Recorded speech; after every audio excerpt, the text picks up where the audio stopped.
जय हिंद प्यारे साथियों। आशा करता हूँ कि आप सभी अच्छे होंगे और मन लगा कर तो पढ़ाई कर ही रहे होंगे।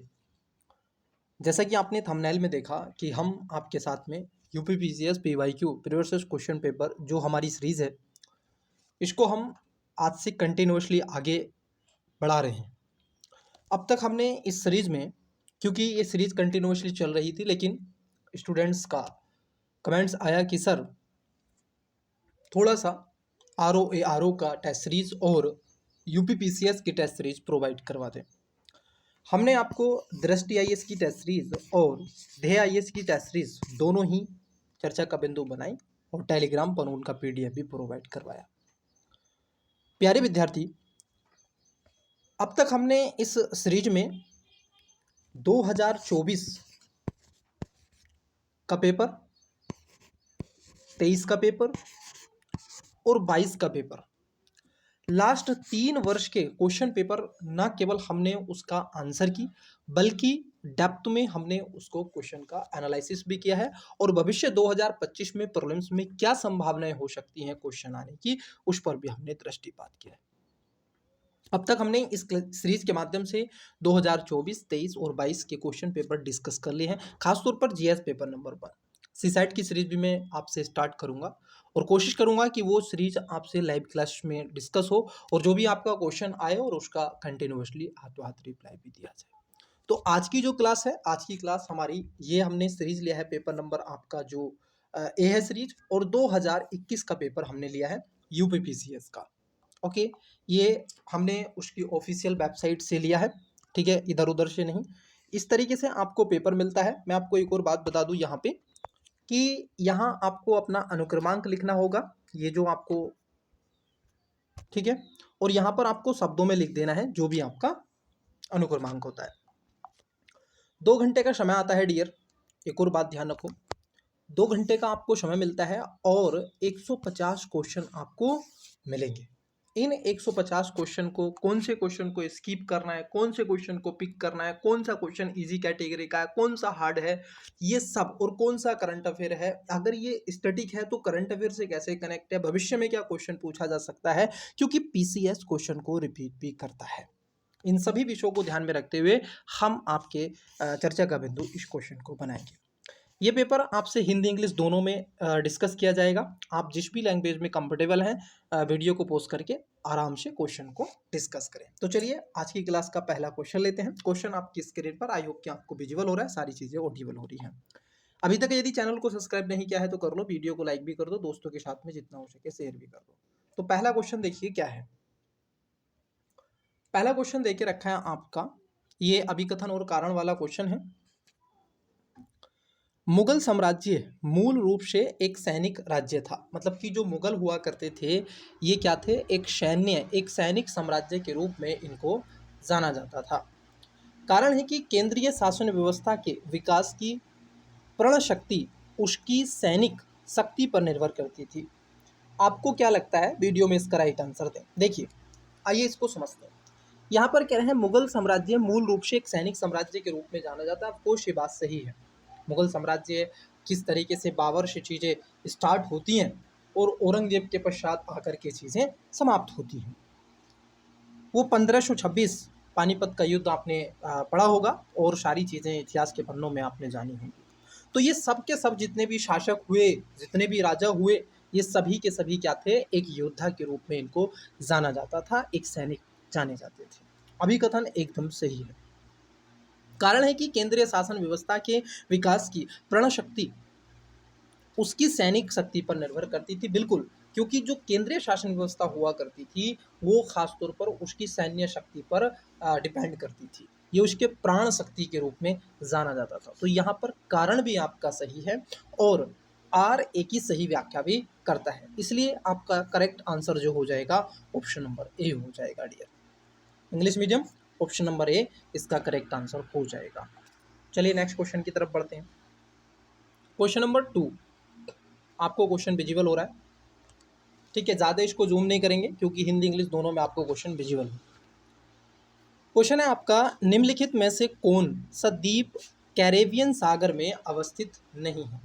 देखिए डियर, इस क्वेश्चन को समझने से पहले मैंने कई बार आपसे बोला है कि मैपिंग, अगर आप क्वेश्चन चाहते हैं ज्योग्राफी का, मैं एनालिटिकल तरीके से पिक कर सकूं, कॉन्सेप्चुअली क्वेश्चन को जान के पिक कर सकूं, अटेम्प्ट्स कर सकूं, तो आपको मैपिंग आना चाहिए। अब देखो ये क्वेश्चन आपके सामने मैप का है। पूछ रहे हैं कि कौन सा द्वीप कैरेबियन सागर में अवस्थित नहीं है। सबसे पहले आपको ये पता होना चाहिए कैरेबियन सागर कहाँ पर है। तो कैरेबियन सागर आपको जो देखने के लिए मिलेगा डियर, ये देखो, यहाँ पर है आपकी नॉर्थ अमेरिका, यहाँ पर है साउथ अमेरिका, ये ऐसे जुड़े हुए हैं। इधर है अटलांटिक सागर, इधर है पैसिफिक ओशियन, यहाँ पर है आपका मैक्सिको की बे ऑफ मैक्सिको, मैक्सिको की खाड़ी, और यहीं पर है आपका कैरेबियन सागर। अब इसमें कई छोटे बड़े आइलैंड हैं, उसमें से कौन सा नहीं है, जैसे ग्रेनाडा, मोंट से राइट, मडीरा, एगुलाया। तो इसका जो राइट आंसर है ये है आपका मडीरा। मडीरा इसका आइलैंड नहीं है डियर, जबकि आपके ग्रेनाडा, मोंट से राइट, उसके साथ साथ एगोला, तो ये सब इसके आइलैंड हैं। तो इसका राइट आंसर हो जाएगा English medium option number C. What it next. देखिए क्वेश्चन इकोनॉमी से पूछ लिया, पहला क्वेश्चन ज्योग्राफी से, दूसरा क्वेश्चन इकोनॉमी से, पहला क्वेश्चन हिस्ट्री से, दूसरा क्वेश्चन ज्योग्राफी से मैपिंग से, और तीसरा क्वेश्चन इकोनॉमी से। आपको क्या लगता है, क्या ये क्रमबद्ध तरीके से क्वेश्चन आ रहे हैं? ये क्वेश्चन, कोई भी क्वेश्चन आपसे पूछा जा रहा है, मतलब कि आपके मेमोरी, आपका माइंड को एकदम दूसरे सब्जेक्ट में ले जाने का प्रयास हो रहा है, और उस प्रेशराइज एग्जाम हॉल के अंदर बड़ा ही कठिन होता है। देखो यहाँ पर आपका सिलेक्शन नहीं बल्कि रिजेक्शन होने के लिए पेपर बनाया जाता है, ये ध्यान रखना। तो क्वेश्चन को समझते हैं। भारत में थोक मूल्य सूचकांक WPI होलसेल प्राइस इंडेक्स के आंकड़ों निम्नलिखित में से कौन सा संस्थान या संस्थापक कार्यालय जारी करता है? Which of the following institution या office bringing out the wholesale price index WPI data in India? तो इसको कौन पब्लिश करता है, ये आपसे पूछा गया है डियर। जब आपने इन्फ्लेशन वाला कॉन्सेप्ट जाना होगा, मैं ये उम्मीद करके चलता हूँ, क्योंकि अब पेपर आपका बहुत नज़दीक है और आपने ये इकोनॉमी का संपूर्ण तरीके से रिवीजन भी कर लिया होगा, और एक से अधिक बार रिवीजन आपने किया होगा। तो जो WPI है, जब इन्फ्लेशन आप पढ़ते हैं तो इन्फ्लेशन में आप दो चीज़ों को पढ़ते हैं, एक पढ़ते हैं CPI कंज्यूमर प्राइस इंडेक्स, एक पढ़ते हैं आप WPI, ठीक है, होलसेल प्राइस इंडेक्स। तो ये जो होलसेल प्राइस इंडेक्स है, इसके जो डाटा जारी करता है, अगर हम उसकी बात कर लें, क्या रिजर्व बैंक ऑफ इंडिया करता है? नहीं। वाणिज्य एवं उद्योग मंत्रालय, वित्त मंत्रालय, उपभोक्ता मामले के खाद्य और सार्वजनिक मंत्रालय, ministry of consumer affair food and public distribution, नहीं, ये भी नहीं करता है। तो कौन करता है? वित्त मंत्रालय भी नहीं करता है, फिर कौन करता है? ऑप्शन नंबर बी इसका राइट आंसर हो जाएगा। Ministry of commerce and industry जो है, क्वेश्चन नंबर तीसरे का बी राइट आंसर होगा। ये इसको क्या करती है? डाटा जारी करती है, और इसको गाइड करता है इकोनॉमी एडवाइजर ऑफिसर। CPI का कौन जारी करता है, ये आपको कमेंट्स में बताना है। CPI का डाटा कौन जारी करता है, ये आपको कमेंट्स में बताना है। और भारत में वर्तमान में जो आपका इन्फ्लेशन इंडेक्स आता है, जो भी इसको पब्लिश किया जाता है, तो ये CPI कंबाइंड में आता है, urban plus rural. What it next. Question number 4 देखो, भारत में आपदा प्रबंधन के लिए राष्ट्रीय आपदा प्रबंधन डिवीजन गृह मंत्रालय में एक नोडल डिवीजन है। राष्ट्रीय आपदा प्रबंधन प्राधिकरण का पदेन अध्यक्ष कौन है? मतलब कि आपसे पूछा गया है जो इसके चेयरमैन कौन होते हैं। Chairman of the national disaster management authority NDMA के चेयरमैन कौन होते हैं, ये आपको बताना है। अभी 2005 का जो पहले, क्योंकि एक बिल था 2005 के तहत ये आता था, लेकिन अब इसको परिवर्तित करके अब इसको 2023 कर दिया गया है। डिजास्टर मैनेजमेंट जो आपका बिल है वो 2023 अब एक्ट बनाया गया है, पहले 5 था, अब 23 के तहत है, तो उसको प्रतिस्थापित किया गया है। तो बताना है आपको कौन मतलब कि रहता है, किसके अंडर में ये चीज़ें रहती हैं। तो ये किसके अंदर में रहती हैं? ऑप्शन नंबर ए प्राइम मिनिस्टर हो जाएगा right answer, the prime minister of India. ठीक है, चलिए नेक्स्ट क्वेश्चन देखते हैं। क्वेश्चन नंबर है आपका 5। उत्तर प्रदेश के बजट 2021-22 में किस योजना के अंतर्गत विद्यार्थियों को टैबलेट देने की घोषणा की गई? देखो, अब यहाँ से क्या है, देखो अब बजट 2021-22 का तो नहीं पूछा जाएगा, लेकिन इससे ये प्रमाणित होता है, ये सत्यापित होता है कि भविष्य में जब 2025 में आपसे प्रीलिम्स ले रहा है यूपीपीसीएस, तो वहाँ पर बजट से और स्कीम बेस्ड क्वेश्चन पूछा जा सकता है। इसकी संभावना आपकी 80 से 90% है, क्योंकि उसने पूछा है क्वेश्चन पहले से, तो वो पूछ सकता है कोई स्कीम पर, कोई परियोजना पर। ठीक है, ये कब से घोषणा की थी, जो विद्यालय में स्टूडेंट्स के लिए टैबलेट, फ़ोन बँटना, ग्रेजुएशन, पोस्ट ग्रेजुएशन वालों के लिए।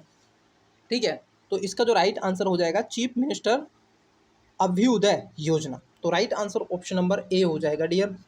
क्या हो जाएगा? ए इसका करेक्ट आंसर हो जाएगा। चलिए नेक्स्ट क्वेश्चन की तरफ बढ़ते हैं।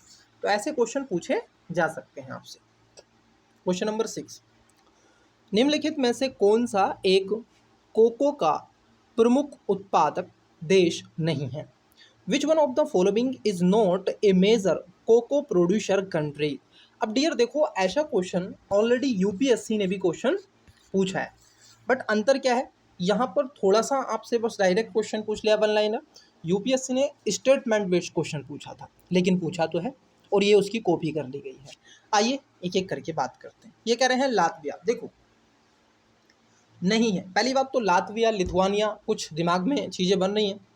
अरे बोलो हाँ, लातविया, लिथुआनिया, एस्टोनिया, ये पोलैंड, ये सब बन रहा है कि नहीं? रशिया, कुछ याद आ रहा है? जर्मनी। आई होप कि आपको चीज़ें रिकॉल हो रही होंगी मैप में। अगर आप नॉर्थ अगर आप नॉर्थ यूरोप की तरफ जाएंगे और अटलांटिक ओशन की तरफ जाएंगे, और इधर साउथ में सटा हुआ सॉरी ईस्ट में आपका रशिया है, उसको सटा हुआ देखेंगे, वाफिन की खाड़ी देखेंगे, तो शायद आप इसको ऑब्जर्व कर पाएंगे। क्या इतनी ऊंचाई पर, इतनी हाइट पर आपको कोको का उत्पादन होता है? कोको मतलब कॉफ़ी उत्पादन होता है? नहीं, बल्कि कैमरून अफ्रीका का देश है, घाना अफ्रीका का देश है, आइवरी कोस्ट अफ्रीका का। ये जो कोको का उत्पादन होता है डियर, अगर आप इसको यूं देखें तो ये आपका इक्वेटर के आसपास, मतलब कि जो आपकी जलवायु है, उष्णकटिबंधीय जलवायु में आपको ये देखने के लिए मिलता है। और जिस की बात यहाँ पर लातविया की बात की गई है, लिथुआनिया की बात की गई है, एस्टोनिया की बात की गई है, तो ये जो कंट्री है ना डियर, ये आपके ध्रुवीय देश हैं। ध्यान रखना, ये आपके ध्रुवीय देश हैं। स्वीडन, डेनमार्क, फिनलैंड, उधर के देश हैं ये। It is clear you no?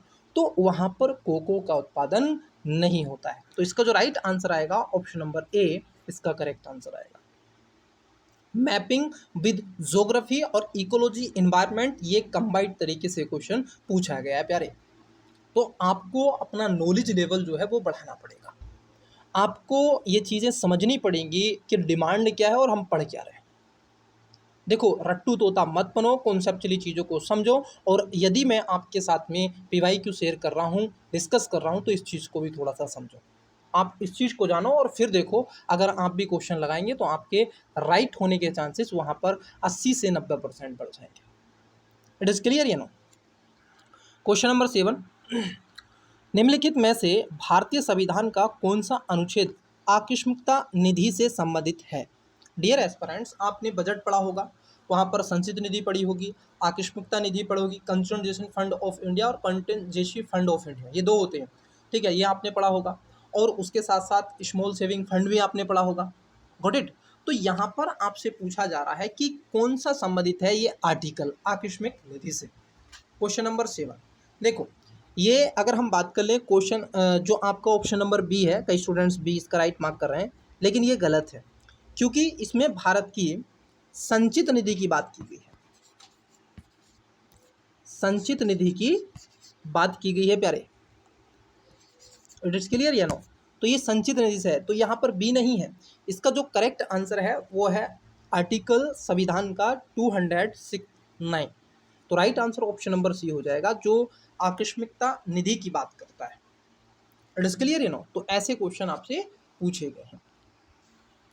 आइए, तो पॉलिटी आपका लगभग 90% तक कवर होना चाहिए। पॉलिटी आपके प्रीलिम्स की परीक्षा में बहुत ही ज़्यादा महत्वपूर्ण भूमिका निभाता है। क्वेश्चन नंबर देखो 8, कुछ क्वेश्चन का आंसर मैं आपसे पूछूंगा। देखिए क्वेश्चन क्या है, क्वेश्चन नंबर 8 देखो, विश्व युवा कौशल दिवस 2021 का विषय मतलब कि थीम आपसे पूछी गई है, what is the theme of world youth skill day 2021। अब ये आपको बताना है क्या है। अब देखो ये तो क्वेश्चन नहीं पूछा जाएगा, लेकिन यदि कोई ऐसा दिवस है जो विश्व दिवस कोई बनाया जा रहा है, वर्ल्ड डे बनाया जा रहा है, तो उस पर क्वेश्चन आ सकते हैं। जैसे इंटरनेशनल वर्ल्ड ग्लेशियर डे बनाया जा रहा है, आई होप कि आपने ये चीज़ें ऑलरेडी पहले से ही पढ़ी होंगी, तो इसकी थीम आपको बतानी थी।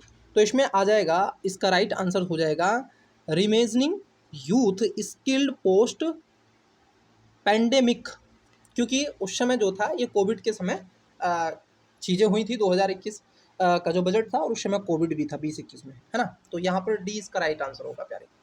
चलिए नेक्स्ट क्वेश्चन देखिए, क्वेश्चन नंबर है आपका 9।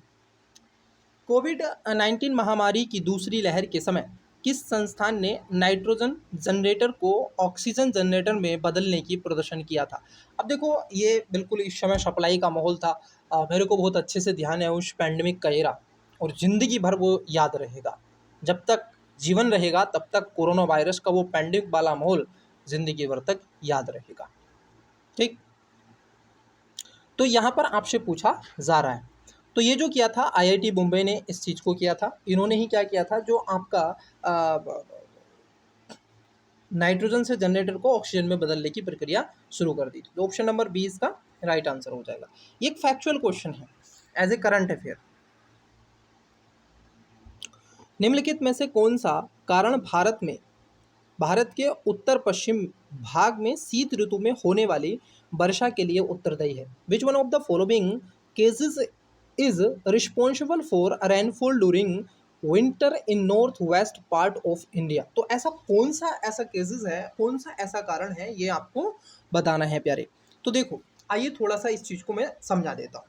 भारत कहाँ पर है, भारत को अगर आप ओवरऑल देखें पूरी अर्थ पे, तो भारत उत्तर पूर्व में आपका अवस्थित है, उत्तर पूर्व गोलार्ध में अवस्थित है।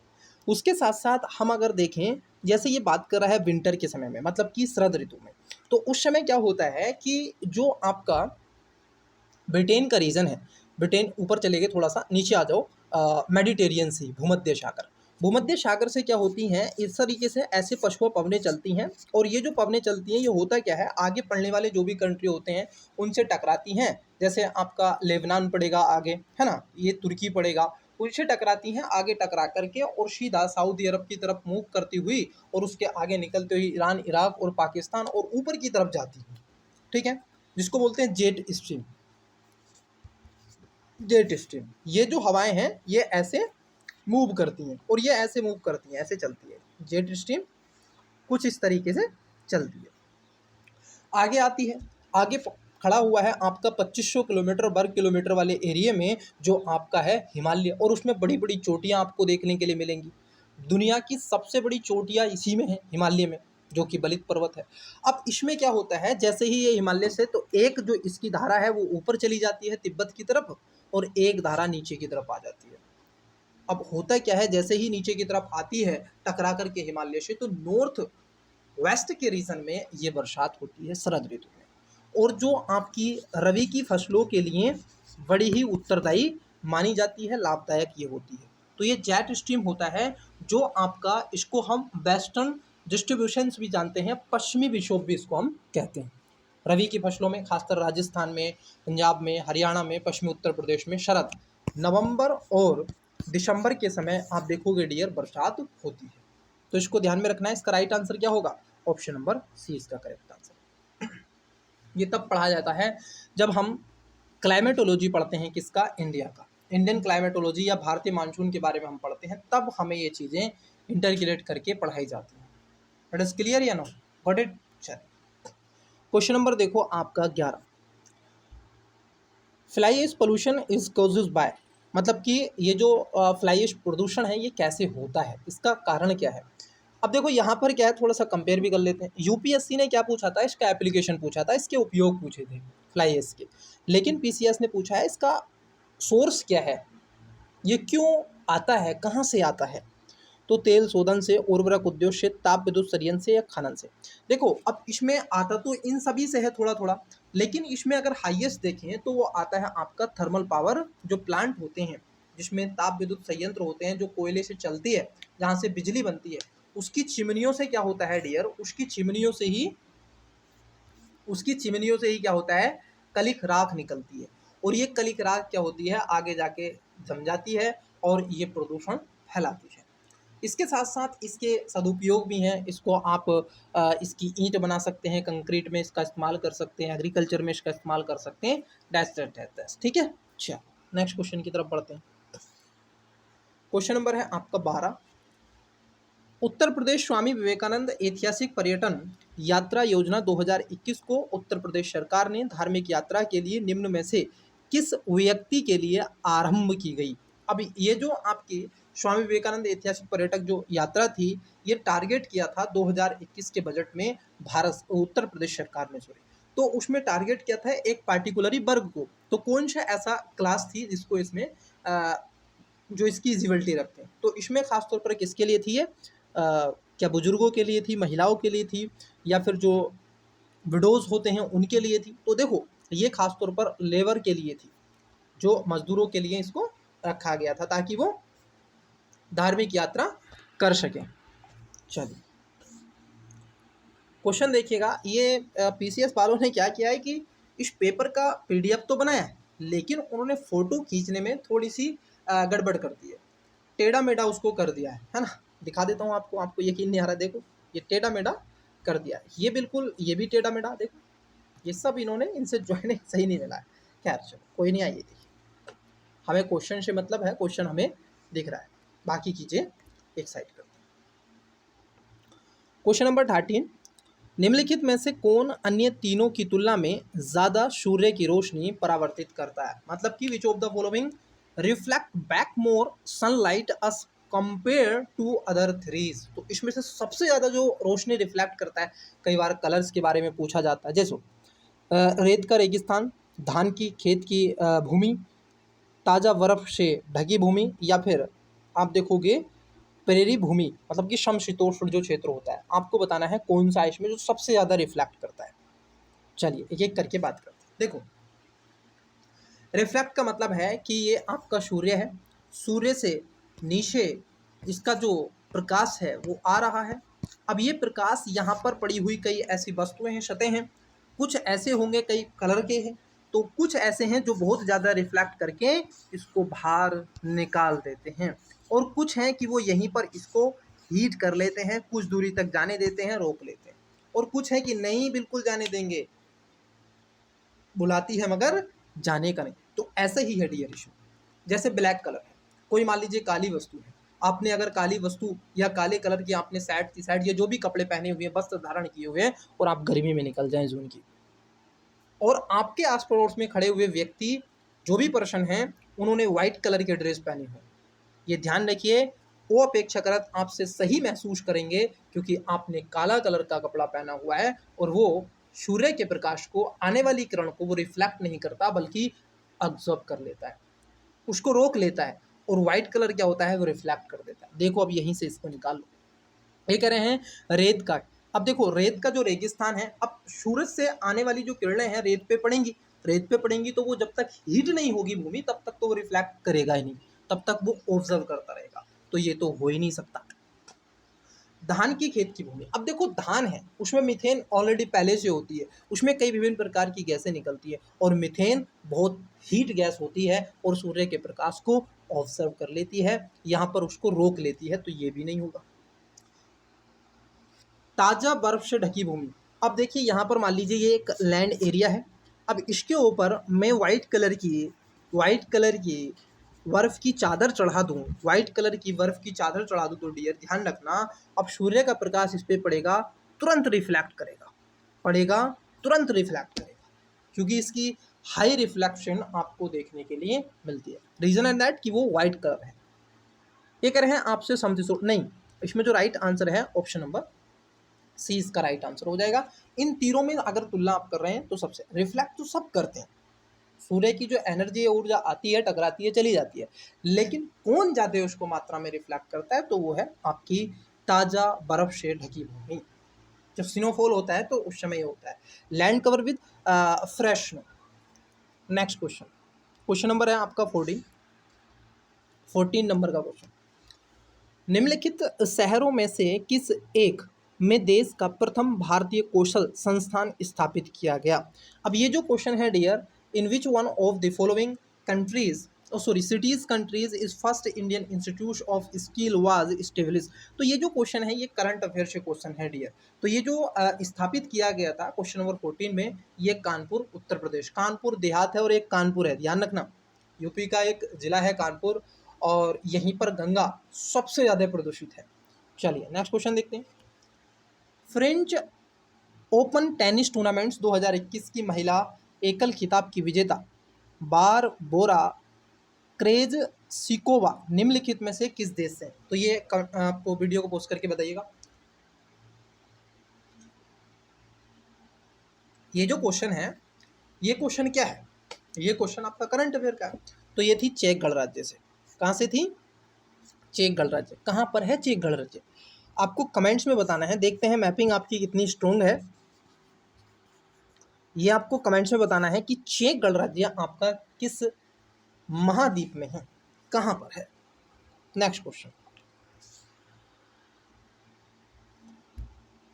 निम्नलिखित में से किस व्यक्ति ने मूल अधिकारों की हमारे लोगों के लिए एक प्रतिज्ञा तथा सभ्य विश्व के साथ किया गया समझौता कहा? Who among the following persons said for the fundamental rights a pledge to our people and a pact with this civilized world and question mark? तो ये बात किसने कही थी ये आपको बताना है। और इसका मैं कहूँगा स्क्रीनशॉट ले लो और 2-4 स्टूडेंट्स को भी भेज दो ताकि उनको भी पता चले कि ज़िंदगी कितनी आसान है। तो इसका राइट आंसर होगा डॉक्टर एस राधाकृष्णन। क्या है? डॉक्टर एस राधाकृष्णन ने इस बात को कहा था। चलिए नेक्स्ट क्वेश्चन लेते हैं। क्वेश्चन नंबर देखिएगा 17 नंबर का क्वेश्चन। मैं थोड़ा जूम कर देता हूँ, बट आप ज़्यादा जूम करेंगे ना फिर क्लास को तो वो आपके क्वेश्चन कटने के चांसेस ज़्यादा रहेंगे। आइए देखिए, राइबोफ्लोविन की कमी से निम्नलिखित में से कौन सा रोग होता है? राइबोफ्लोविन, देखो डियर, मैं ऑब्जर्व कर पा रहा हूँ 2021 में क्या था। ये जो क्वेश्चन पूछ रहे हैं, कभी पॉलिटी का क्वेश्चन आ रहा है तो कभी हिस्ट्री का क्वेश्चन आ रहा है, कभी इकोनॉमी का आ रहा है तो कभी साइंस एंड टेक का आ रहा है, कभी मैपिंग का आ रहा है, कभी करंट अफेयर आ रहा है, कभी कोई स्कीम आ रही है। ये ऐसे क्वेश्चन पूछ रहे हैं। बट ध्यान रखना, 2023 और 2024 में इन्होंने परिवर्तन किया है। अब इन्होंने परिवर्तन क्या किया? 2024 में लास्ट ईयर का पेपर मैंने डिस्कस कर लिया, उसको देख लीजिएगा। इन्होंने क्या परिवर्तन किया है? परिवर्तन ये किया है प्यारे कि ये अब 10 से 15 क्वेश्चन का सेट बनाते हैं और एक सेट में क्वेश्चन पूछे जाते हैं। मान लीजिए 10 से क्वेश्चन नंबर या तो 10 तक, 1 से 10 तक आपसे पॉलिटी के होंगे, हिस्ट्री के होंगे, ज्योग्राफी के, इकोनॉमी के, साइंस एंड टेक के, जिसके भी हों एवरीथिंग। तो ये क्वेश्चन आपको मिलेंगे। अब सेट में क्वेश्चन बनते हैं। अब ऐसे नहीं बन रहे जैसे ये क्वेश्चन है। तो देखो, ये जो आपको राइबोफ्लोविन की कमी से कौन सा रोग होता है ये आपसे पूछा गया है। और राइबोफ्लोविन की कमी से होता है आपका कौन सा रोग? चेइलोसिस। चेइलोसिस एक रोग होता है, ये आपका हो जाता है। क्वेश्चन नंबर देखिएगा 18। हड़प्पा सभ्यता का स्थल मांडी भारत के किस राज्य में स्थित है? ये ऐसा क्वेश्चन है डियर, इसमें कई बच्चे और कई एस्पिरेंट्स कंफ्यूज आज भी होते हैं, कल भी हुए थे, एग्जाम हुआ था उससे पहले भी हुई थी। इट इज़ क्लियर है ना? देखो है क्या, हमने हड़प्पा सभ्यता को पढ़ते समय खास तौर पर एक बात ध्यान में रखिए कि नॉर्थ में हड़प्पा सभ्यता का पढ़ने वाला जो स्थान है वो है मांडा। क्या पढ़ा है हमने? मांडा, सॉरी मांदा हम पढ़ते हैं, कई बार इसको मांदा भी लिखा जाता है और कहीं कहीं ये मांडा भी आ जाता है, ध्यान रखना, ये मांडा भी आ जाता है। और ये आपका चिनाब नदी पर है, जम्मू कश्मीर में आपको मिलेगा। अब डियर है क्या, ये क्वेश्चन आपसे पूछ लिया गया कि स्थल है मांडी और भारत के किस राज्य में? कई स्टूडेंट्स ने इसका गलत आंसर दे दिया। कि ये कहीं कोई नवीन ऐसी खोजी गई स्थल कृति तो नहीं है। तो इसका जो राइट आंसर है ये उत्तर प्रदेश में आपका पड़ता है माटा। अब आपको कमेंट्स में एक और बात बताना है कि हड़प्पा सभ्यता का कौन सा और स्थान है जो उत्तर प्रदेश में पड़ता है, ये आपको कमेंट्स में बताना है। देखो यार, मैं आपको एक और बात बता दूं डियर, क्लास को देखने का और समझने का तभी मजा है अगर मैं आपसे पूछ रहा हूं कि एक और स्थान है और लगातार चर्चाओं में रहता है और ये हड़प्पा सभ्यता का सबसे पूर्वी स्थल भी है ना। तो ये आपको पता होना चाहिए। हिंट्स दे देते हैं, आप कभी आइए मेरठ, मेरठ में आपको ये मिलेगा। ओके, चलिए। निम्नलिखित में से कौन सा रोग मच्छर वाहित नहीं है, मतलब कि कौन सा रोग ऐसा है जो मॉस्किटो वोर्न डिजीज नहीं है, मतलब कि उसके द्वारा नहीं फैलता है। तो बताइए, डेंगू ज्वर है, उसके साथ साथ फाइलेरियासिस है, निंद्रा रोग है और मलेरिया है।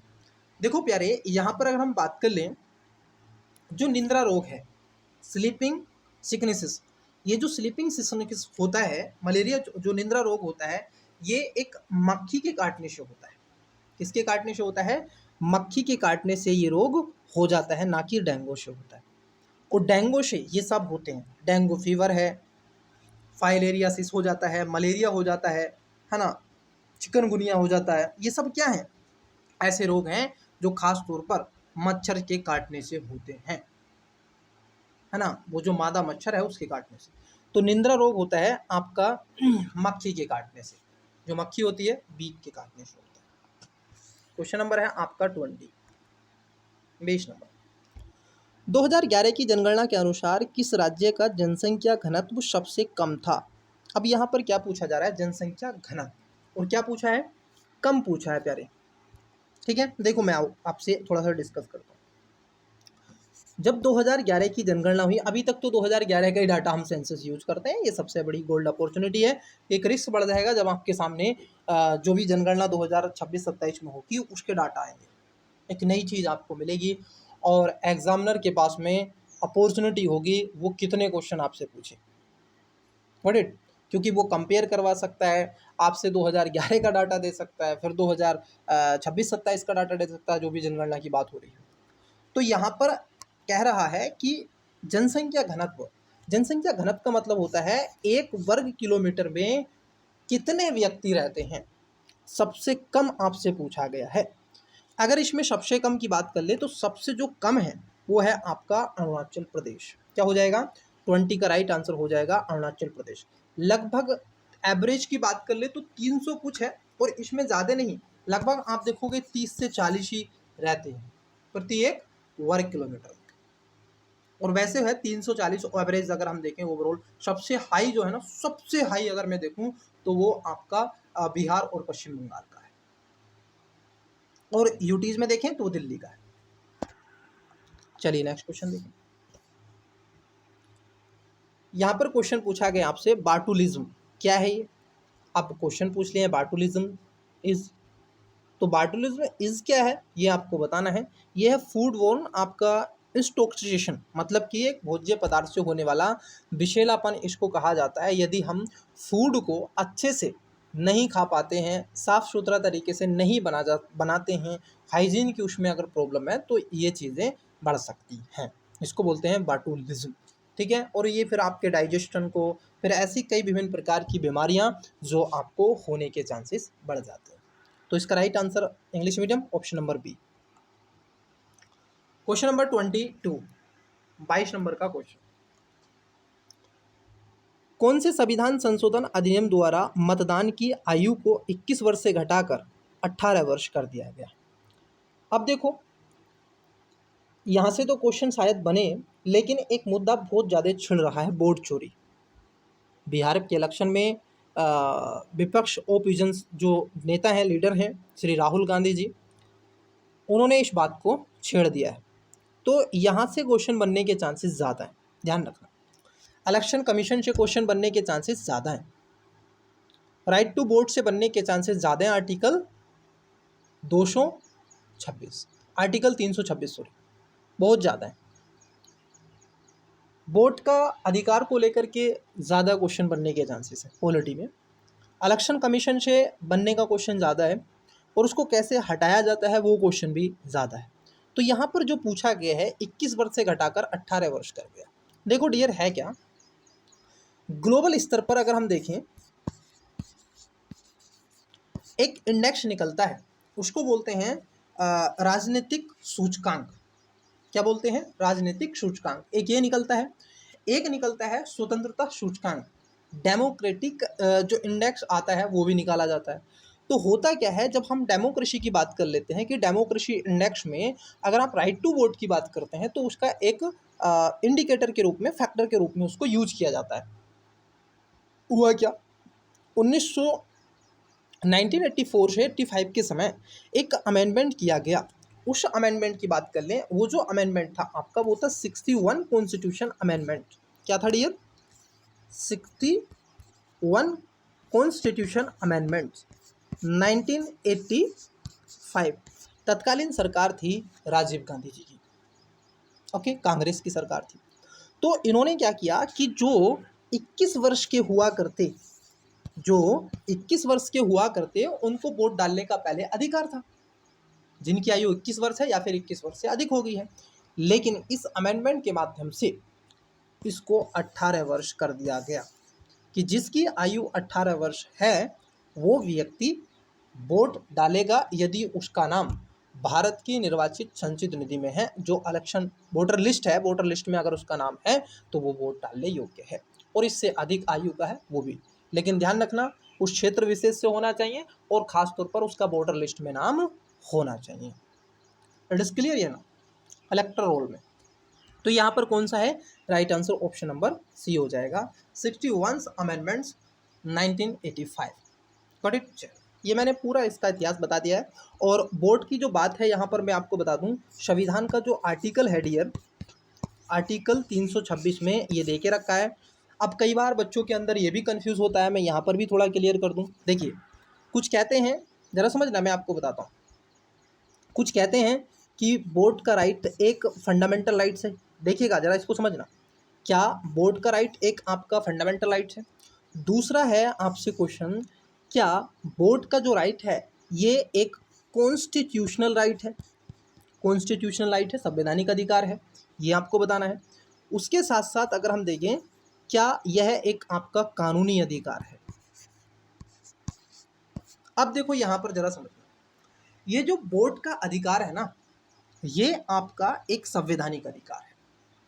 संवैधानिक अधिकार वह होता है जिसकी संविधान के अंदर चर्चा परिचर्चा हो और संविधान उसकी व्याख्या करता हो। और संविधान में खास तौर पर कहा गया है 326 आर्टिकल में कि आपको वोट डालने का अधिकार है, अगर आप इस इजिबिलिटी को फॉलो करते हैं तो। ध्यान रखना डियर, जो आपके फंडामेंटल राइट्स हैं वह आपके संवैधानिक अधिकार हैं, लेकिन जो संवैधानिक अधिकार हैं वो आपके फंडामेंटल राइट्स हो भी सकते हैं, नहीं भी हो सकते। फिर आता है सर कानूनी अधिकार। कानूनी अधिकार वह होता है जो सरकार के द्वारा अमेंडमेंट करके उसको लाया गया हो, वो आपके फंडामेंटल राइट्स भी हो सकते हैं, वो आपके संवैधानिक अधिकार भी होते हैं। लेकिन सो सिंपल सी बात मैं आपको बता दूं, जो कानूनी अधिकार होते हैं वो एक संवैधानिक अधिकार हो जाए ये जरूरी नहीं है, लेकिन जो आपके संवैधानिक अधिकार हैं वो कानूनी अधिकार हो जाएंगे, ये ध्यान रखना। Got it, got it, got it. चलिए अब क्वेश्चन है, देखिए नेक्स्ट 23। मैंने कहा ना इस पेपर में क्या कर रहे हैं, ये क्वेश्चन को कभी polity, history, geography, science attack, ecology, environment वगैरह वगैरह से क्वेश्चन एक के बाद ऐसे पूछ रहे हैं। पेयर में क्वेश्चन नहीं पूछ रहे हैं एकदम सीक्वेंस में कि 10 क्वेश्चन पूछेंगे पॉलिटी से, 10 क्वेश्चन पूछेंगे हिस्ट्री से। ये अब हो रहा है। अब थोड़ी सी स्टूडेंट्स के लिए, उसके ब्रेन के लिए थोड़ी सी यहाँ पर मैं कहूँगा आसानी बरती गई है इस एग्ज़ाम के पैटर्न, नहीं तो बहुत ही ज़्यादा टफ हो जाता है। आप जरा सोचो, अभी पॉलिटी में आपका दिमाग चल रहा था, अब सीधा कूद पड़ा कहाँ? फिजिक्स में, केमिस्ट्री में, बायोलॉजी में। कैसा लगेगा दिमाग को? काम करना बंद कर देगा वो आधे घंटे के बाद। काम तो करेगा लेकिन अच्छे से वो सोच नहीं पाएगा, मेमोरी को वो यूज नहीं कर पाएगा, यूटिलाइजेशन उसका कम हो जाएगा। देखो क्वेश्चन नंबर आपका 23। रेडियो धर्मिता के संदर्भ में निम्नलिखित कथनों में से कौन सा ऐसे कथन आपके सही है? क्या पूछा गया है आपसे? सही क्वेश्चन पूछा जा रहा है। रेडियोधर्मिता एक नाभिकीय गुण है। दूसरा, नाभिकीय विखंडन के सिद्धांत पर हाइड्रोजन बम बनाया जाता है। देखो बच्चे, ये विखंडन पर नहीं होता है, ये नाभिकीय संलयन पर होता है। बस ये आपको समझना है, विखंडन पर नहीं होता है, ये संलयन पर होता है। सूर्य क्या है, नाभिकीय संलयन उसमें होता है, विस्फोट होते रहते हैं और वो क्या हो जाता है, जुड़ करके एनर्जी अपनी रिफ्लेक्ट करता रहता है। तो ध्यान में रखना, यहाँ पर पहला सही है, दूसरा यहाँ पर गलत है। English medium, first is right, two and false. तो करेक्ट आंसर होगा ओनली वन, केवल एक। चलो नेक्स्ट क्वेश्चन देखो, 24। एनटीपीसी की सिंगरौली स्थित इकाई के संदर्भ में निम्नलिखित में से कौन सा ये से कथन सही है? अच्छा, ये मुझे कमेंट्स में बताओ, सिंगरौली जो इसका एक यूनिट है वो किस स्टेट में है, किस राज्य में है? यह छत्तीसगढ़ राज्य के उत्तरी भाग में स्थित है। क्या ये सिंगरौली जो इसका पावर प्लांट है ये आपका छत्तीसगढ़ में है? अरे बोलो हाँ, नहीं सर, तो ये बात आपकी गलत है। यह एनटीपीसी की सबसे पुरानी इकाइयों में से एक है। हाँ, ये बात सही है कि it is NTPC is oldest units के रूप में इसको जाना जाता है। पूछा गया आपसे, सही पूछा है। ओके, करेक्ट आंसर आपको बताना है। तो यहाँ पर दूसरा सही है, second is it right, first is false, only B इसका करेक्ट आंसर हो जाएगा। आपको कमेंट्स में क्या बताना है कि ये जो सिंगरौली है ना, सिंगरौली, ये किस स्टेट में है, ये बस आपको बता देना है कमेंट्स करके, ठीक है। चलिए, क्वेश्चन है आपका 25। देख रहे हो, देख रहे हो डियर, क्वेश्चन अभी देखो कहाँ का था, अब देखो क्या आ गया, इसलिए थोड़ा सा टफ भी था। वायुमंडल में प्रकाश के प्रसार का कारण है, बताओ। The function of light in the atmosphere takes place to to. अब इसका रीजन क्या है जिसके चलते प्रसार हो जाता है वायुमंडल में प्रकाश का, बताओ क्या है? कार्बन डाइऑक्साइड, धूल के कण, हीलियम या जलवाष्प? आइए एक एक करके बात करते हैं। देखो, इसका सबसे बड़ा कारण है कि प्रकाश के प्रसार का जो कारण है वो है धूल का। क्योंकि जब प्रकाश सूर्य से आता है ना, ये सूर्य से आ रही हैं किरणें, वन सेकेंड, ये सूर्य से किरणें आ रही हैं एटमॉस्फेयर में, तो यहाँ पर विभिन्न प्रकार के एरोसोल, धूल कण, नमक कण, ये सब क्या है, ये सब इसमें है। तो इनसे क्या है, ये टकराता है, टकरा करके रिफ्लेक्ट करता है, मतलब कि ये आप देखोगे प्रसार करता है। तो इसका सबसे बड़ा जो रीजन है वो है धूल का, डस्ट पार्टिकल्स इसमें आते हैं, ठीक है। चल, क्वेश्चन है आपका 26 नंबर। निम्नलिखित में से कौन से आयोग या समिति की सिफारिश पर भारत में अंतरराज्य परिषद की स्थापना की गई? ये क्वेश्चन रिपीट हुआ है ना, मेरा माइंड कह रहा है कि ये क्वेश्चन ऑलरेडी मैंने कवर किया और रिपीट हुआ है। शायद यूपीएससी 2023-24 में ये क्वेश्चन भी पूछा गया था। On the recommendation of which commission या committee the inter state council was set up in India? क्या पूछा है? इंटर स्टेट काउंसिल, ये जो काउंसिल बनाई गई थी, एक कमीशन बनाया गया था जिसको बोलते हैं हम, जिसको बोलते हैं सरकारिया। ये जो सरकारिया कमीशन है इसकी रिकमेंडेशन की गई थी और फिर इसके मुद्दे को उसके अंदर ऐड ऑन भी किया गया था। आर्टिकल 262 आपने पढ़ा होगा, 263 आपने पढ़ा होगा, जो कि इंटरनल और एक्सटर्नल कॉमर्शियल ट्रेड के बारे में बताते हैं, अंतर्राज्यीय परिषद, ठीक है, ये बात है। तो इसका जो राइट आंसर है 26 का, ऑप्शन नंबर डी हो जाएगा, सरकारिया कमीशन। चलिए डियर, नेक्स्ट क्वेश्चन देखिए। मैं कह रहा हूँ ना, ऐसे क्वेश्चन पूछे गए, निम्नलिखित में से कौन सा युग्म सुमेलित नहीं है? अब यहाँ पर आपको एक तरफ विटामिन दे के रखे हुए हैं और ये किससे निकलते हैं इनका सोर्स दे के आपको रखा है। जैसे विटामिन ए है, मुझे बताओ विटामिन ए संतरे में होता है क्या, ऑरेंज में? हंसी आएगी कि नहीं? अरे बोलो, स्माइल पास करो यार। देखो, क्वेश्चन अगर इजी है तो बिल्कुल मुस्कुराओ, कठिन है तो बिल्कुल महसूस करो और फिर क्वेश्चन को पिक करो, करेक्ट होने के चांसेस ज़्यादा होंगे। ताकि देखो, आपको पढ़ाई को, अपनी स्टडी को एक मनोरंजन बनाना है, उसमें मज़ा आना चाहिए आपको। और मज़ा कैसे आता है? इजी क्वेश्चन दिखा तो स्माइल आ गई, वाह क्या क्वेश्चन पूछा है, बात कर लिए खुद से, है ना। तो इस तरीके से होता है। हार्ड आया तो थोड़ा सा सोचे, अच्छा ऐसे, थोड़ा सा कॉन्सेप्चुअली चीज़ों को समझोगे ना तो ईजी हो जाएगा। यही होता है। देखो मैं आपको बता दूं, ये सीक्रेट तरीका है लंबे समय तक पढ़ने का और लंबे समय तक चलने का। अन्यथा आपके अंदर जोश है, वो जोश जो ना 1 महीने में ख़त्म हो जाता है डियर। फिर आप देखते हैं यूट्यूब पे मोटिवेशन। तो मैं कहता हूँ अपने अंदर के खुद से सेल्फ मोटिवेशन रखो, पढ़ाई को इंटरेस्टिंग बनाओ, नई नई चीज़ें उसके अंदर ऐड ऑन करो। खैर क्वेश्चन को देखो, तो विटामिन जो ए होता है, डायरेक्ट आते हैं, विटामिन ए संतरे में नहीं होता है, संतरे में विटामिन सी होता है डियर। अब सुमेलित नहीं है तो ए ही है, मतलब कि यही आपका गलत है। विटामिन सी नींबू में होता है, संतरे में होता है, जितने भी खट्टे फल होते हैं, रसीले फल होते हैं, उसमें ज़्यादा मात्रा में आपको विटामिन सी देखने के लिए मिलता है, चाहे आंवला हो, नींबू हो, संतरा हो, मौसमी हो, वगैरह वगैरह। विटामिन डी ये कार्ड मछली का जो ऑयल होता है, तेल होता है फिशिस का, उसमें होता है। विटामिन बी 6 जो होता है धान का चोकर होता है उसमें होता है। और विटामिन जो ए होता है ख़ास तौर पर आप देखोगे अभी जो चल रहा है ना गोल्डन राइस, क्या चल रहा है, गोल्डन राइस, इसमें आपको मिलेगा। ये एक मॉडिफाइड फूड है ना। तो इसका right answer option number A हो जाएगा। क्वेश्चन है आपका, स्टैचू ऑफ पीस भारत के किस राज्य में अवस्थित है? ये वन लाइनर क्वेश्चन है और करंट अफेयर से पूछा गया आपका क्वेश्चन है प्यारे। इसको तो आज आप भी बता सकते हैं, स्टैचू ऑफ पीस कहाँ पर है, किस स्टेट में है और क्यों बनवाया गया था। चलिए देखो, इसका जो राइट आंसर है स्टैचू ऑफ जो पीस है, अगर आपसे पूछा जाता है स्टैचू ऑफ यूनिटी तो फिर कहाँ पहुँचते? गुजरात पहुँचते। वल्लभ भाई पटेल भारत के प्रथम उप प्रधानमंत्री, वाइस प्राइम मिनिस्टर।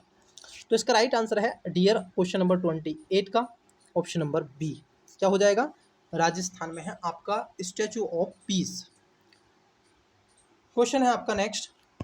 और अभी तत्कालीन सरकार ने 2023-24 में कई ऐसे स्टैचुओं का आवरण भी किया है, तो उनको एक बार आप करंट अफेयर में देख लें।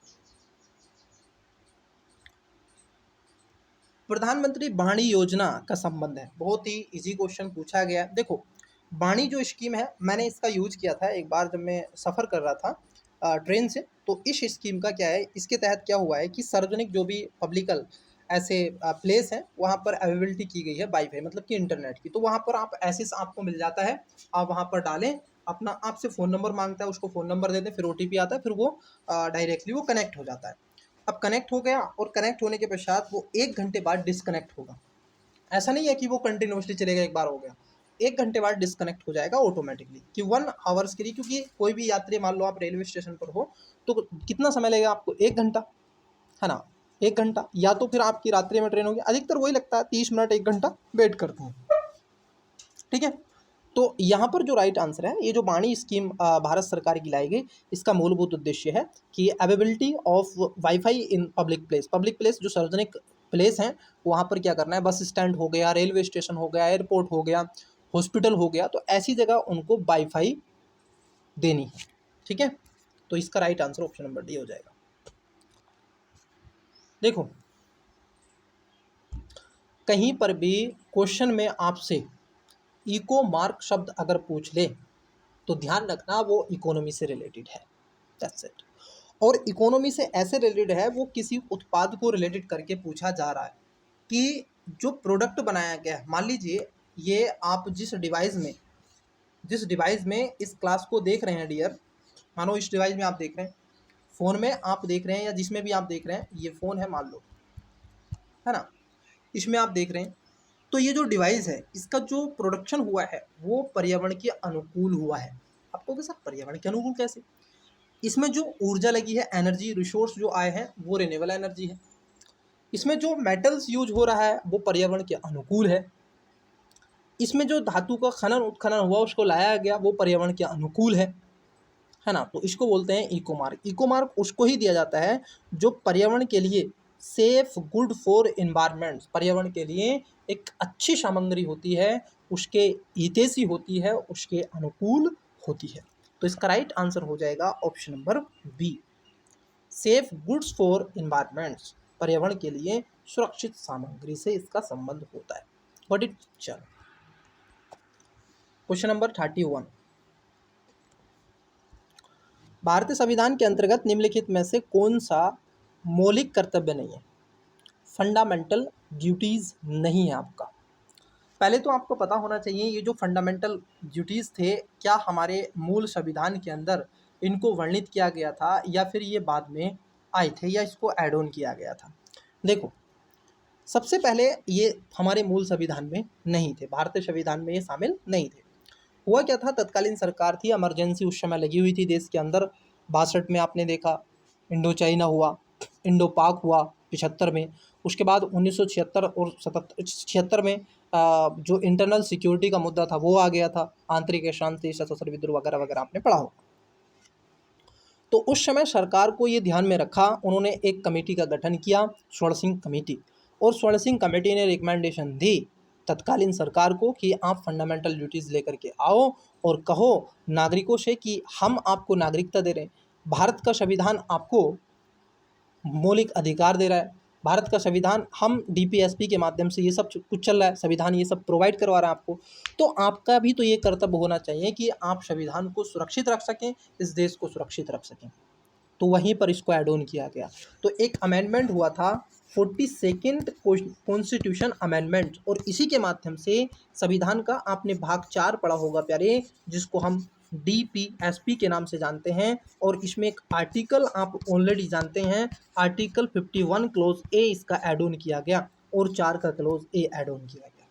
50 में खासतौर पर आप देखोगे इंटरनेशनल पीस की बात की गई है, अंतर्राष्ट्रीय शांति की बात की गई है, तो हमने इस शांति को ही और शांति बढ़ा दिया ए डाल करके, इस तरीके से इसको ऐड ऑन किया गया। और हमने पहले क्या किए थे, 10 आपके फंडामेंटल ड्यूटीज इसके अंदर ऐड ऑन किए, परंतु उसके पश्चात एक और कॉन्स्टिट्यूशन अमेंडमेंट हुआ, और वो कॉन्स्टिट्यूशन अमेंडमेंट हुआ था 2002 में, 86 कॉन्स्टिट्यूशन अमेंडमेंट। और ये जो अमेंडमेंट हुआ था डियर, ये राइट टू एजुकेशन को लेकर के हुआ। आर्टिकल 21 का क्लोज ए डाला गया ताकि सभी का जो शिक्षा का अधिकार है इसको मूल अधिकार बना दो। पेरेंट्स को लेकर के कहा गया आपका ये कर्तव्य होगा, मतलब कि आपकी ये फंडामेंटल ड्यूटी है कि आप अपने बच्चों को शिक्षा प्रदान करवाएं, स्कूल भेजें, ये आपका कर्तव्य है, ये आपकी ड्यूटी है। जैसे आपकी कंपनी के अंदर ड्यूटी है, सरकारी दफ्तर के अंदर ड्यूटी है, वगैरह वगैरह ड्यूटी है, उसमें से एक ड्यूटी ये भी है। तो ये इसके अंतर्गत शामिल किया गया था संविधान संशोधन के माध्यम से। तो ये पूछा गया है उसमें से कौन सा नहीं है। तो आज कितने हैं, 11 हैं, पहले कितने थे, 10 थे, संविधान में था नहीं। आओ, आम चुनावों में मतदान। देखो डियर, मतदान करने का जो है राइट टू वोट जो आपको देके रखा हुआ है, वो खास तौर पर मैंने अभी आपसे डिस्कस करके आ रहा हूँ, संविधान का आर्टिकल 326 में ये आपको देता है कि ये आपका क्या होगा, राइट टू वोट होगा प्यारे। तो पहले ही गलत है, to vote in general election, ये तो भाई हमारा एक संवैधानिक अधिकार है, ठीक है, तो ये तो ए है। वैज्ञानिक दृष्टिकोण की भावना का विकास करना, सार्वजनिक संपत्ति की सुरक्षा करना, संविधान का पालन और इसके आदर्शों का सम्मान करना, देश को अखंडता, भाईचारे को बढ़ावा देना, महिलाओं का सम्मान करना, सार्वजनिक संपत्ति को नुकसान ना पहुंचाना, उसको सुरक्षित रखना, अपने बच्चों को 0 से 14 वर्ष तक के सभी आयु के बच्चों को एजुकेशन के लिए प्रोत्साहन करना, है ना, वैज्ञानिक प्रवृत्ति को बढ़ाना, कई ऐसी चीज़ें इसमें रखे गए हैं। तो इसका right answer option number A हो जाएगा। क्वेश्चन है आपका 32, नोबेल शांति पुरस्कार 2020 निम्नलिखित में से किस संस्था को प्रदान किया गया। तो कई बार आपसे ये जो नोबेल प्राइज़ हैं ये भी पूछ ले जाते हैं, है ना, तो ये ध्यान में रखना।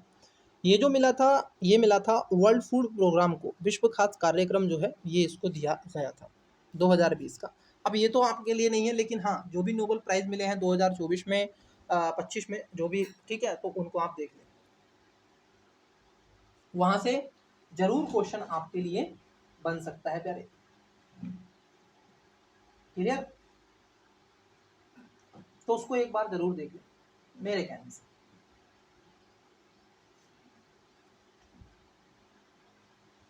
उसको एक बार जरूर देख ले। 1 सेकंड रुकिए, थोड़ा पानी वगैरह।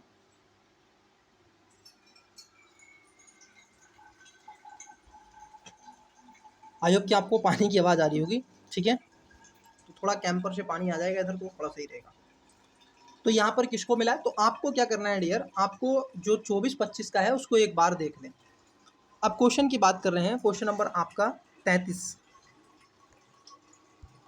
ठीक है। क्वेश्चन नंबर 33 देखो, निम्नलिखित में से कौन सा एक सही सुमेलित नहीं है? यहाँ पर शासक दे के रखे हैं और राज्य दे के रखे हैं, हिस्ट्री से क्वेश्चन है।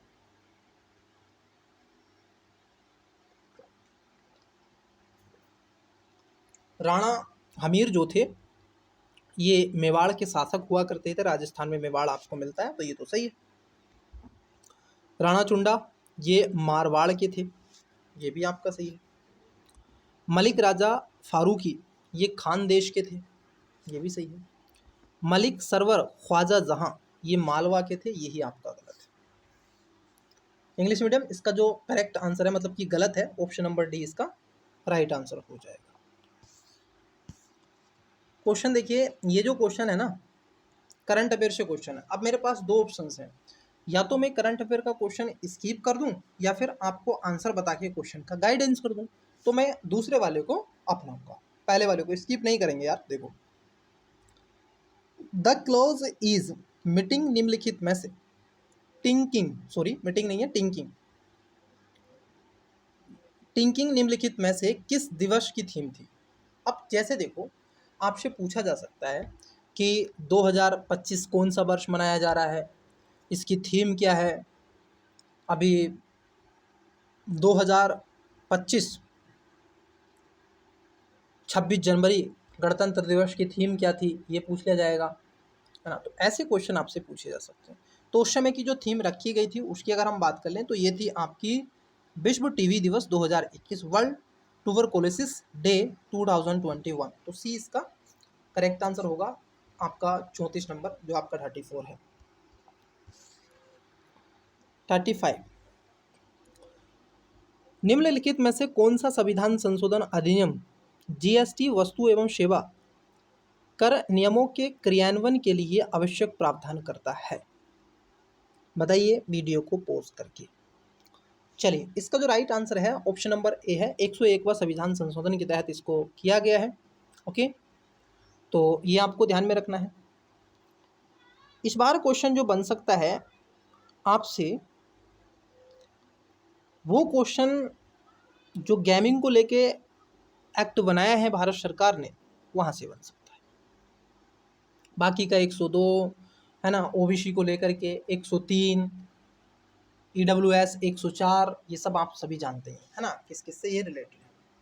तो इसका right answer option number A हो जाएगा। GST goods and service tax आपको पता ही है, संविधान का आर्टिकल कौन सा है? 279 ए, याद है? हाँ, ये इसके अंतर्गत इसको रखा गया। और इसमें 3 तरीके के टैक्स लाए गए थे। 3 तरीके से टैक्स थे, कौन कौन से थे? एक था CGST, central goods service tax, ऐसे टैक्स जो सेंट्रल कर सरकार, संघीय सरकार, केंद्रीय सरकार लगाती है। SGST, state good service tax. एक था IGST, इंटीग्रेटेड, जो आपके गुड सर्विस टैक्स होंगे, एक राज्य से दूसरे राज्य में जाने वाली जो वस्तु है बिक रही है उस पर जो टैक्स लगेगा। एक और लाया गया था FRBM एक्ट, FRBM एक्ट, और ये एक्ट 2003 का। क्लियर? मुझे लगता है कि क्लियर हो गया। चलो नेक्स्ट क्वेश्चन की तरफ बढ़ो।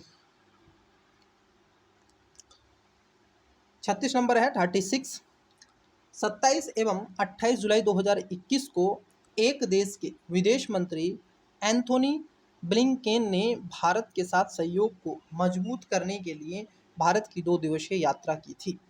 वह निम्नलिखित में से किस देश से संबंधित है?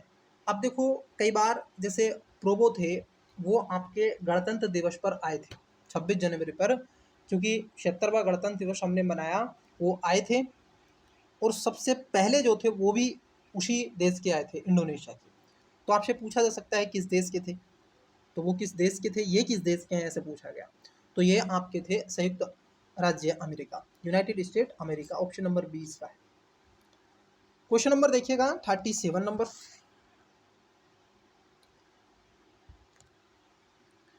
निम्नलिखित घटनाओं पर विचार कीजिए तथा उनको कालानुक्रम में व्यवस्थित कीजिए। अब यहाँ पर क्या है, आपको एग्जैक्ट पता होना चाहिए कि ये जो एक्ट बनाए गए हैं ये कब कब बने।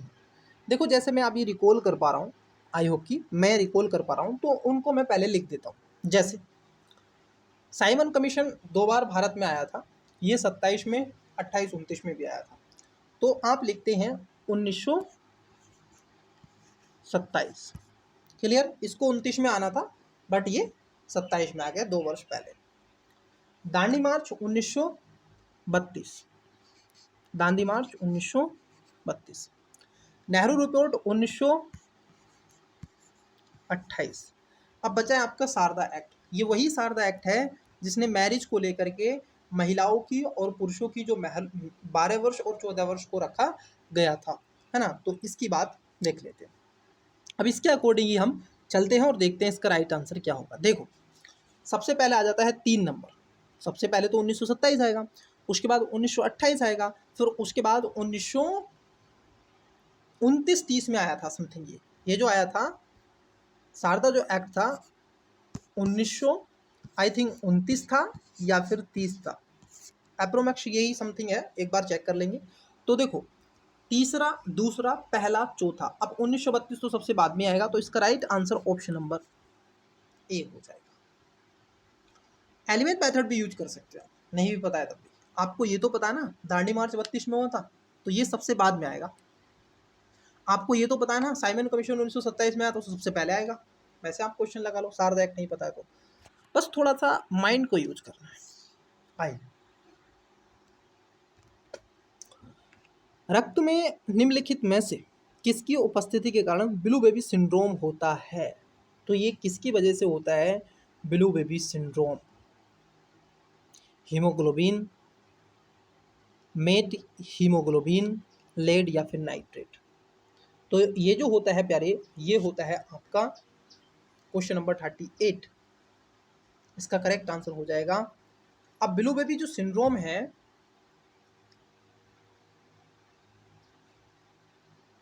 मेट हीमोग्लोबिन के कारण ये होता है। किसके कारण होता है?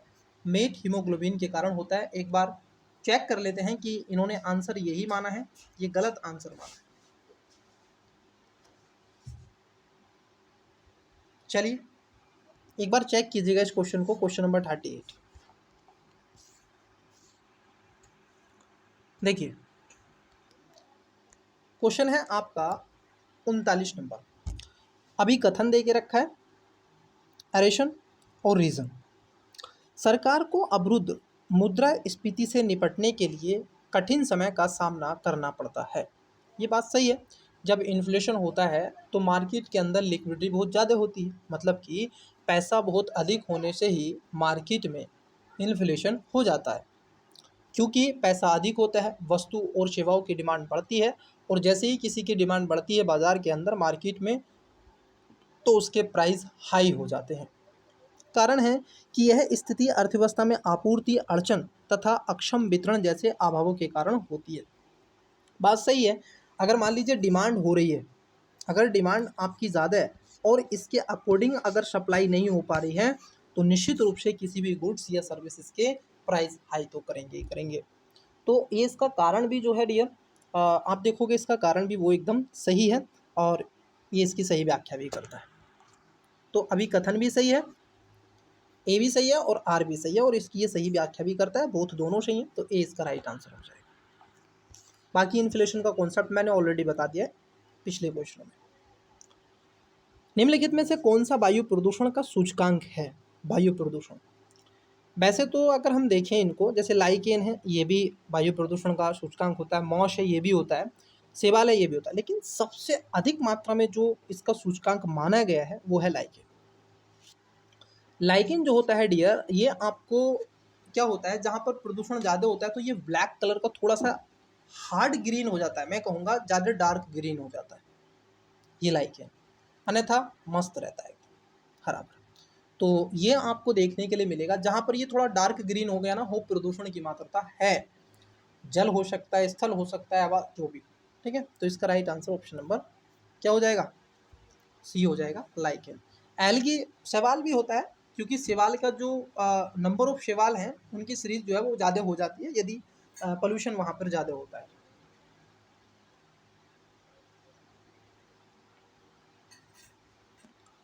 क्वेश्चन देखते हैं आपका 41 नंबर, 41। अभी तो आधी क्लास भी नहीं हुई। आओ, निम्नलिखित राज्यों के गठन पर विचार कीजिए तथा इन्हें कालानुक्रम में व्यवस्थित कीजिए। राज्यों का गठन, पॉलिटी से क्वेश्चन है। संविधान का भाग नंबर 1, आर्टिकल 1 राज्यों का संघ, आर्टिकल 2 नए राज्यों का विलय और आर्टिकल 3 सीमा में परिवर्तन, नाम में परिवर्तन, क्षेत्र को बढ़ाना, क्षेत्र को घटाना, एक राज्य को मिला करके 2 राज्य, एक राज्य से 2 राज्य बनाना, इसके साथ साथ राष्ट्रपति की अनुमति, आर्टिकल 4 में 3 और 4 और उसमें रखा गया है राज्यों का विलय। ठीक, अब ये कब कब हुआ? जैसे गोवा जो बना था आपका, ये 1987 में बना। पुर्तगाली सबसे पहले आए भारत में, सबसे बाद में गए। It is clear. तो ये 1987 में बना।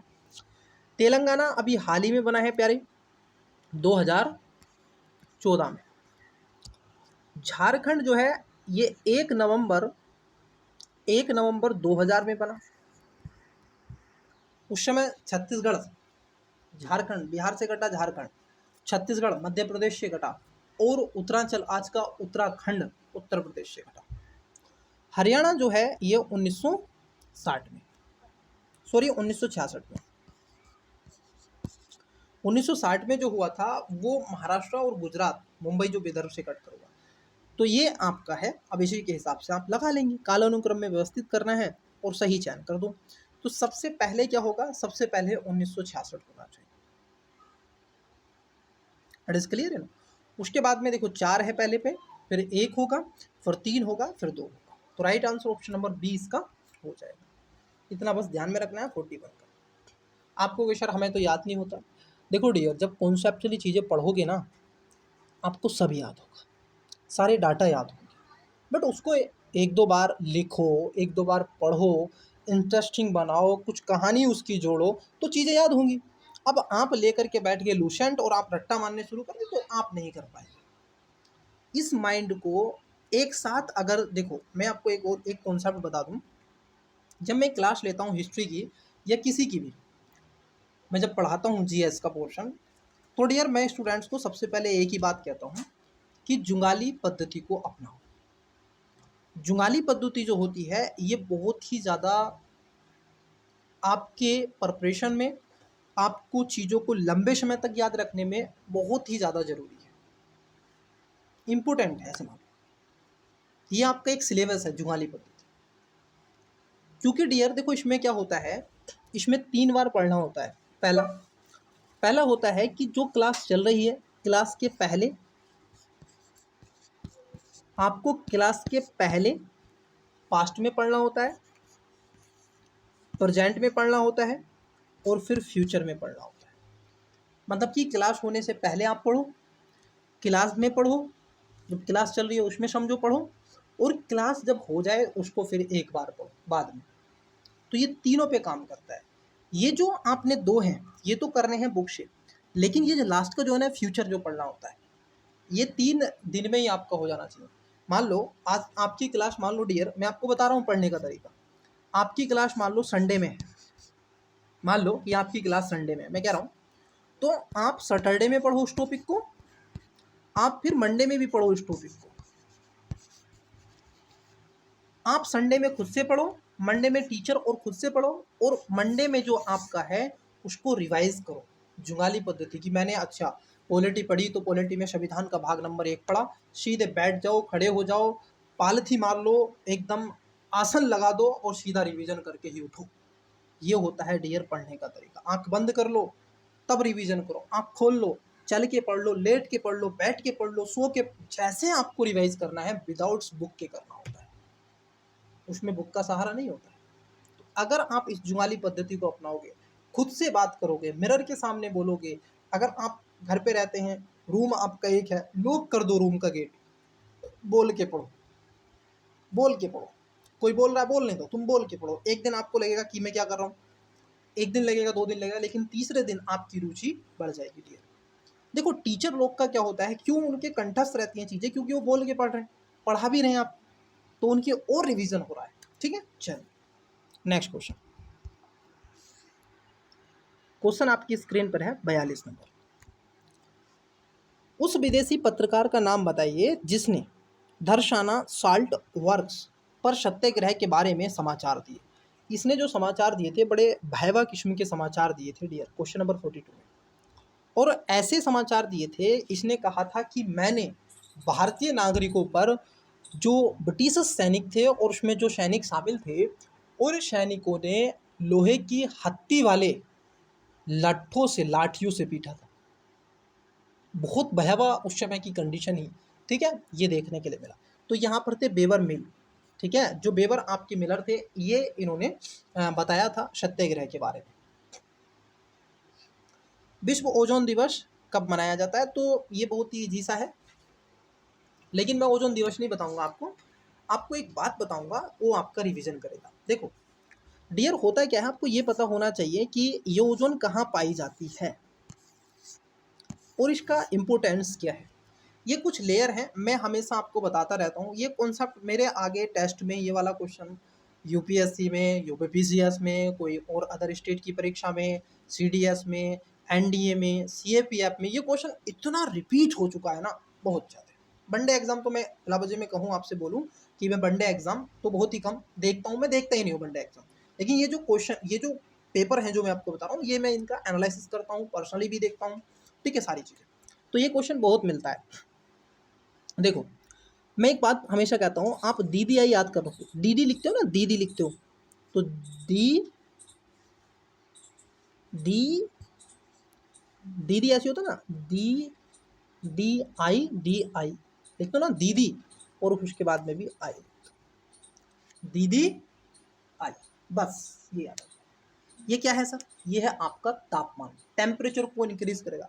यहाँ पर डी है, देखो क्षोभ मंडल है सबसे निचली वाली, 1 2 3 4, सबसे ऊपर 5, ये 5 ही परतें हैं। इसको बोलते हैं क्षोभ मंडल। नंबर 1 पर इसको बोलते हैं समताप मंडल, मध्य मंडल, आयन मंडल, और फिर नंबर 5 पर बहिर्मंडल।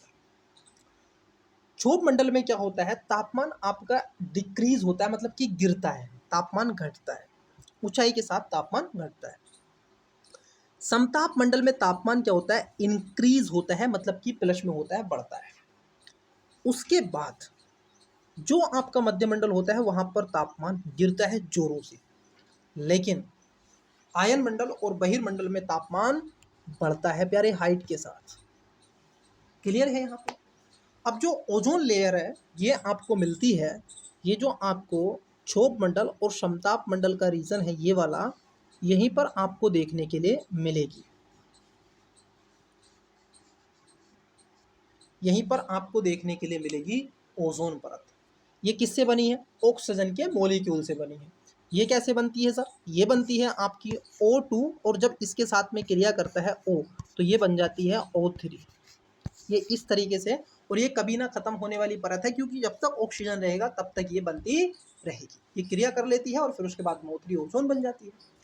ओजोन जो होती है ये 3 प्रकार की होती है, सॉरी 2 प्रकार की होती है। एक होती है गुड ओजोन और एक होती है बैड ओजोन।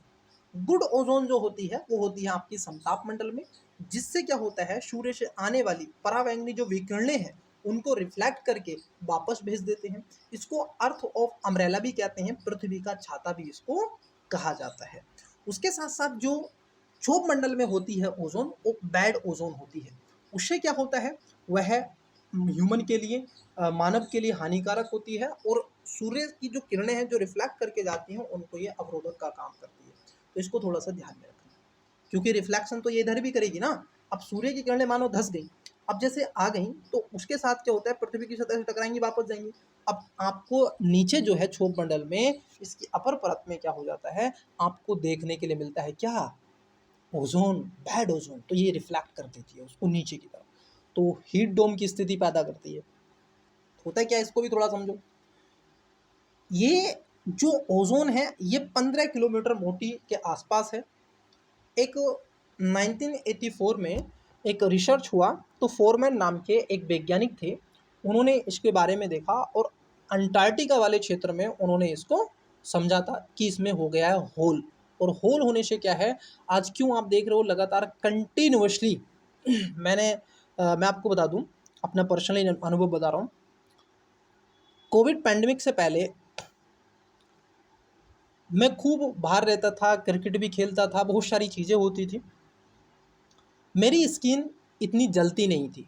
जलना इन द सेंस कि जो सूर्य का प्रकाश है, किरण है, वो आई और स्किन जल गई। जैसे आपके आर्म, बाहें हो सकती हैं, हैंड हो सकते हैं, फेस हो सकता है, जो जिसको हम कवर नहीं करते हैं कई बार। क्रिकेट खेल रहे हैं तो वहाँ पे, तो उससे जो है रंग डार्क हो जाता है जब वो जलता है। उस समय नहीं जलती थी। रीजन एंड दैट है कि पिछले 5 से 10 वर्षों में ओजोन इतनी ज़्यादा मात्रा में हुई है, और कोविड के बाद में जो हमने इंडस्ट्रियलाइजेशन को इतना प्रमोट किया है ना, इतनी कंपनियां, बहुत सारी चीज़ें, आप देखो ट्रैफिक,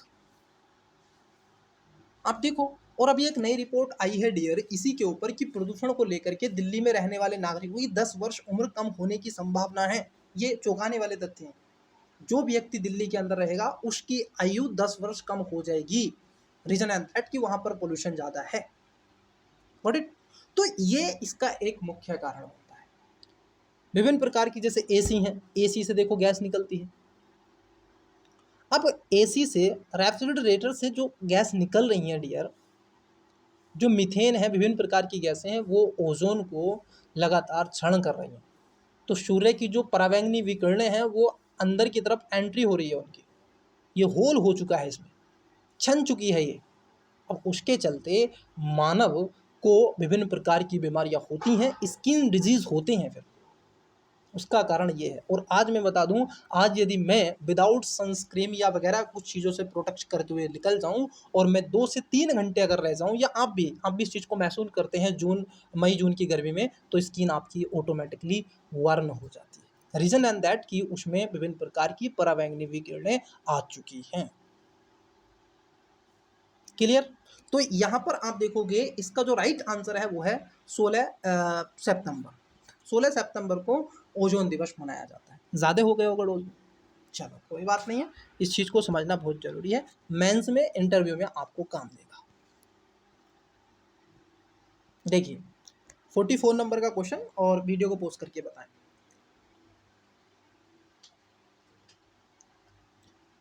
जन्म दर के संदर्भ में निम्नलिखित कथनों में से कौन सा यह शेष सही है? अब यहां पर आपको 2 स्टेटमेंट देके रखे हैं।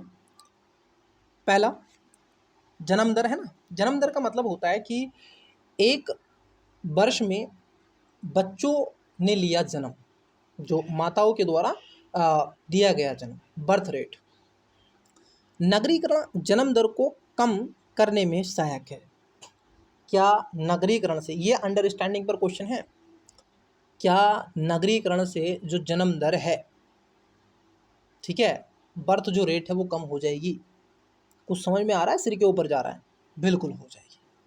क्योंकि आप महसूस करेंगे, गांव में रहने वाला व्यक्ति अधिक बच्चे आप देखेंगे, शहर में रहने वाले व्यक्ति के कम बच्चे देखेंगे। रीजन एंड दैट शोर्स, शहर में हर एक चीज मोल की मिलती है डियर। आप शहर में रहते हैं, आप इसको बड़े अच्छे से जानते भी हैं। पानी से लगाकर हर एक चीज, खाने की वस्तु तक आपको लानी पड़ेगी, लेकिन गांव में ऐसा नहीं होता है। खाने की वस्तु कई बार हम विभिन्न प्रकार की सब्जी, वेजिटेबल्स अपने खेत में उगता लेते हैं, दाल चावल ये सब हम अपने खेत में उत्पाद कर लेते हैं। पानी हमें कहीं से लाना नहीं होता है, हमारे घर हैंडपम्प, समरसेबल, टंकी वगैरह होता है। इट इज क्लियर है ना? तो हमें क्या लेना होता है, बहुत सारे मसाले मिर्च हम उत्पाद भी कर लेते हैं। तो गांव में ये चीज़ नहीं है, शहर में बहुत ज़्यादा है। अगर हम निकले तो हमको जो भी लेना है मोल में, तो उसको लेकर के व्यक्ति की साइकोलॉजी काम करती है। 1 से 2 बेबी इनफ है, ठीक है, 1 से 2 बच्चे बस। तो बात एकदम सही है। उच्च साक्षरता दर का निम्न जन्म दर से सीधा संबंध होता है। ऑफकोर्स ये बात हकीकत है, और बिल्कुल एकदम जमीनी स्तर पर है। आप अपने आस पड़ोस में, अपने मोहल्ले में इस चीज़ को देखते होंगे। जो उच्च एजुकेटेड हैं, जैसे मैं कहूँ कोई डॉक्टर है, कोई मान लीजिए सिविल सर्वेंट है। सिविल सर्वेंट तो हम सभी हैं, समाज की कहीं ना कहीं सेवा कर रहे हैं। एडमिनिस्ट्रेटिव है, मान लो आईपीएस है, आईएएस है, बड़ा अधिकारी है, डीएम है, एसडीएम है।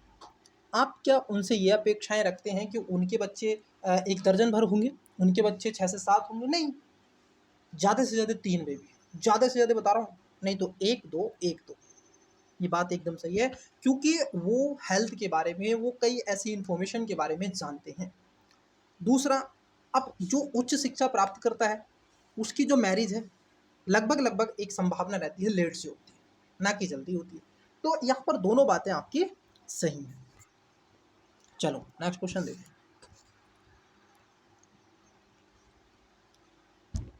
उत्तर प्रदेश जनसंख्या नियंत्रण, स्त्रीकरण और कल्याण विधेयक 2021 के संदर्भ में निम्नलिखित कथनों में से कौन सा सही है? क्वेश्चन नंबर है 45। इस विधेयक का उद्देश्य 2026 तक जन्म दर को 2.1 प्रति हजार जनसंख्या तक कम करना है। दूसरा, वर्तमान में राज्य में प्रजनन दर 2.7 प्रति हजार है। हाँ, ये बात सही है। यहाँ पर दोनों ही आपके सही हैं। तो देखो, उत्तर प्रदेश सरकार तो जनसंख्या नियंत्रण विधेयक भी लेकर के आई थी 2021 में, लेकिन ध्यान रखना, जनसंख्या कभी भी विधेयक से, कानून से नहीं रुकती है। इसका जीता जागता उदाहरण है राजस्थान। राजस्थान की सरकार ने क्या किया था प्यारे, एक कानून बनाया था कि कोई भी माता पिता 2 से अधिक बच्चे नहीं पैदा करेगा। कोई भी विवाहित युवती और युवक 2 से अधिक बच्चे नहीं पैदा करेंगे। आप यकीन नहीं मानोगे, उस समय में ही लोगों ने उसकी धज्जियां उड़ा दी थी कानून की। 4 से 5-5 बच्चे पैदा करें, 4 से 5-5। सरकार ने कहा 2 व्यक्तियों ने तो 4 से। अब भाई आप तो नहीं चले जाओगे ना उनको कि हटो हटो, भाई आप तो नहीं पहुंचोगे ना उनके बेडरूम में, सरकार तो नहीं पहुंचेगी। सरकार कानून बना सकती है, फॉलो कौन करेंगे? देश के नागरिक, राष्ट्र के नागरिक। तो यहाँ पर ये देखने के लिए मिलता है सरकार ने ये काम किया उत्तर प्रदेश में, और उसका कुछ प्रभाव भी वास्तविक रूप से मिल रहा है, न केवल कानून से, बल्कि ये जो स्किल है, ये जो सोच है, ये जो मानसिकता है, ये चेंज हो रही है। स्किल में परिवर्तन हो रहे हैं, लोग जागरूक हो रहे हैं। नई जो पीढ़ी आ रही है उनको सीधा सा फंडा पता है, 1 से 2 इनफ। ठीक है, चलो। हम और तुम बहुत ही कम होंगे ऐसे जो स्टूडेंट्स हैं या जो टीचर्स हैं, जो उनके भाई और बहन 1 या 2 हों। मुश्किल से 1 से 2% होंगे। किसी के 2-3 भाई बहन होंगे, किसी के 4 होंगे, ऐसे होंगे। चलो देखो नेक्स्ट क्वेश्चन। निम्नलिखित में से कौन सा एक युग्म सही सुमेलित नहीं है? मतलब कि आपसे गलत पूछा जा रहा है कि गलत बताओ इसमें कौन सा है। जैसे मौलिक अधिकार है। अच्छा, मैं देखो, ये जो मौलिक अधिकार हैं कहाँ से लिए हैं, है ना, इनको कहाँ से, स्रोत इनका क्या है, सोर्स संविधान का भाग 3 आर्टिकल 12 से 35, और उसके साथ साथ ये लिए गए हैं आपसे अमेरिका से, संयुक्त राज्य अमेरिका। तो पहला तो है सही। राज्य के नीति निर्देशक तत्व ये जो है संविधान का भाग 4 आर्टिकल 36 से 51, आप इनके बारे में जानते हैं, राज्यों को देकर के रखें। डीपीएसपी आयरलैंड के संविधान से।